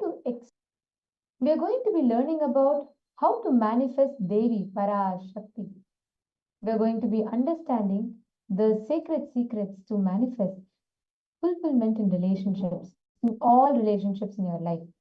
So today we're all going to be having the darshan of Devi's dimension as Meenakshi, and this day is very special to all of us because all of us are going to be experiencing, we're going to be receiving all the most powerful ultimate truths directly as an experience on relationship. Actually today every one of you that are here, if there's any loved ones, any near and dear one that you want to invite them and welcome them to join the program, please make sure you reach out to them today as much as possible. If you have people attending the program with family, like if you're as a couple or if you are attending as a family, that is the best thing because the whole family will get to do completion and you will be able to share that beautiful breakthrough with each other. Thank you all. Firstly, thank you so much for joining. Now let us all enter into our day. We all have just finished the Nithyananda Yoga. So every day beginning from today onwards, your day is going to be starting with the Nithyananda Yoga, where you're going to be doing Pratama and Dvitiya Vinyasa Krama. You're going to be doing the Nithyananda Yoga and prepare your body to receive the initiation today. So every day, The program is designed in a way where your day will start with yoga. And once you do the Nithyananda yoga, you're going to be manifesting the Shaktis. All those that are watching us on YouTube, I request all of you as well to please join us on Zoom for you to receive the best experience of the program. So you all can head to paramashivoham.org, link is on description, and join the Zoom room so you can experience the breakthroughs, amazing truths that Swamiji has revealed. Now, all the participants, Vidyarupan, Ma Sharmin Muse, Ma Wonka Lily, Ma Dennis, Ma Alice, welcome to every one of you. Thank you for joining. Ma Zigzuan Shen, Ma Li, Ma Lin Yi Ting, and Ma Wu Ji Chi. Wu Ji Chi, Nithyanandam, thank you so much for joining.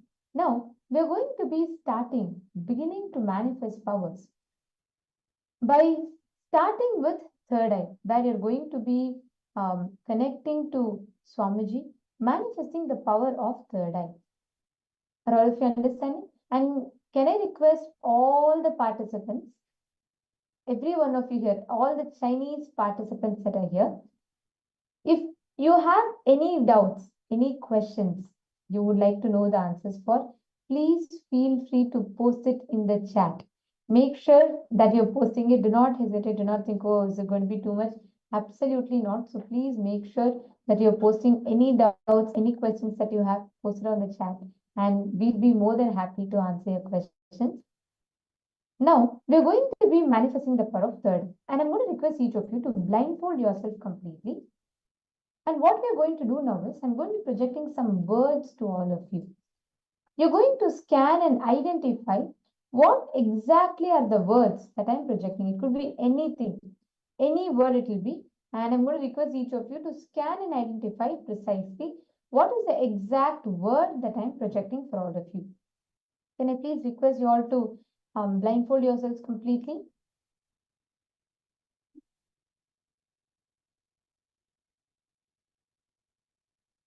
Please take a few minutes. Please blindfold yourselves. Tie your eyes entirely.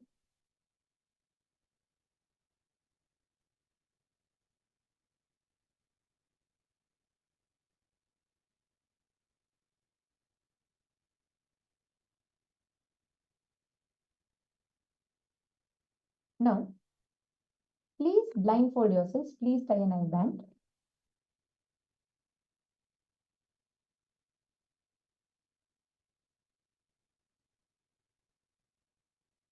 Now, I'm going to request all of you to try and identify the color that you are seeing through the third eye. I'm going to be projecting a color, shape, and a word. So I'm going to request you all to identify firstly what is the color that I'm projecting to you. Okay, and do not open your eyes. You're going to have your eyes closed. Scan through the third eye and identify. Please chant the Mahavakya. Nithyananda Paramashivoham Om Nithyananda Paramashivoham Om Nithyananda Paramashivoham Om Nithyananda Paramashivoham Om Nithyananda Paramashivoham Om Nithyananda Paramashivoham Om Nithyananda Paramashivoham Om Nithyananda Paramashivoham Om Nithyananda Paramashivoham Om Nithyananda Paramashivoham Om Nithyananda Paramashivoham